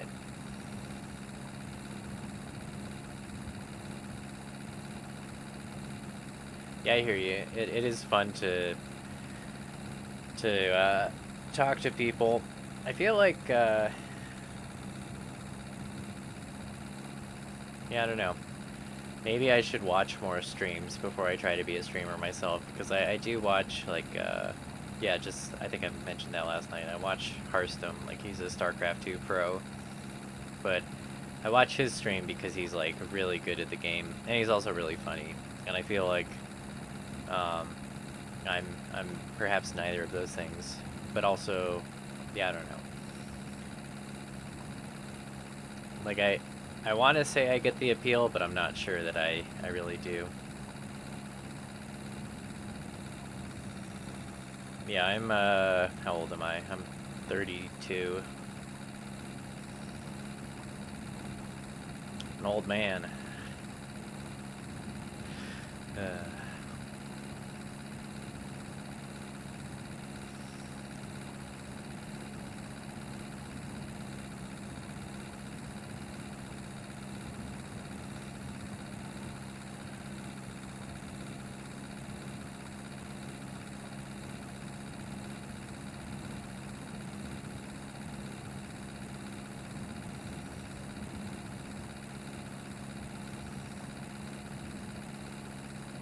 I got an odometer for the truck, and we're about to roll over 50. So that means I did a good amount of driving before I got the odometer. So it means we did better today than yesterday, and I didn't die while you were gone. So, although, oh my gosh. As soon as the sun rises, I think I'm gonna have to ditch this trailer, or maybe I'll ditch it first thing tomorrow. I was hoping I would just stumble upon another car. I wouldn't have to move all my guns.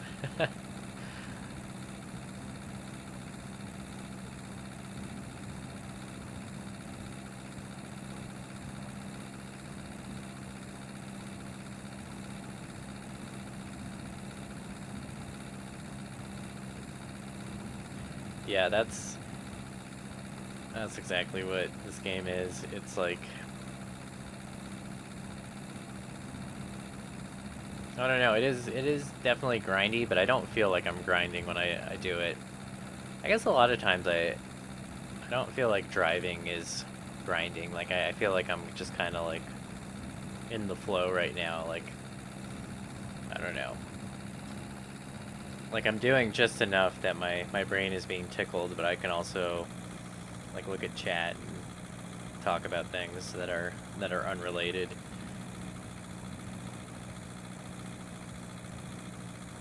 Which I feel like makes it the perfect game to, at least for me, to stream.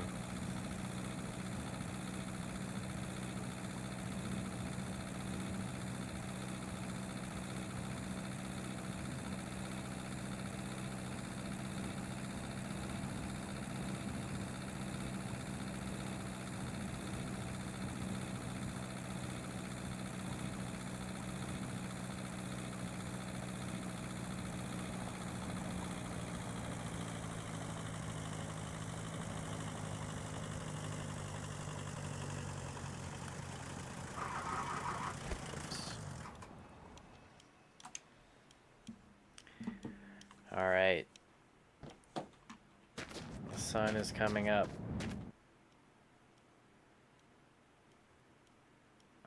I think I'm gonna call it a night. Pacific Drive. Huh. So I've got a couple of games that I need to check out. I'll probably look into that right now. Appreciate the recommendation.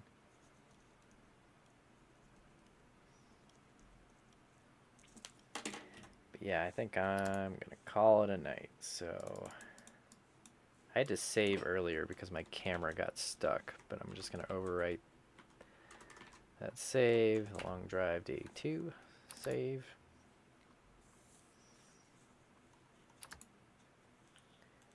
And back. Did save, right? Yeah. The main menu, and hey, look at that. We logged over 100 kilometers today. Way better than yesterday. Alright, good night. Thanks for stopping in. I'll maybe see you tomorrow.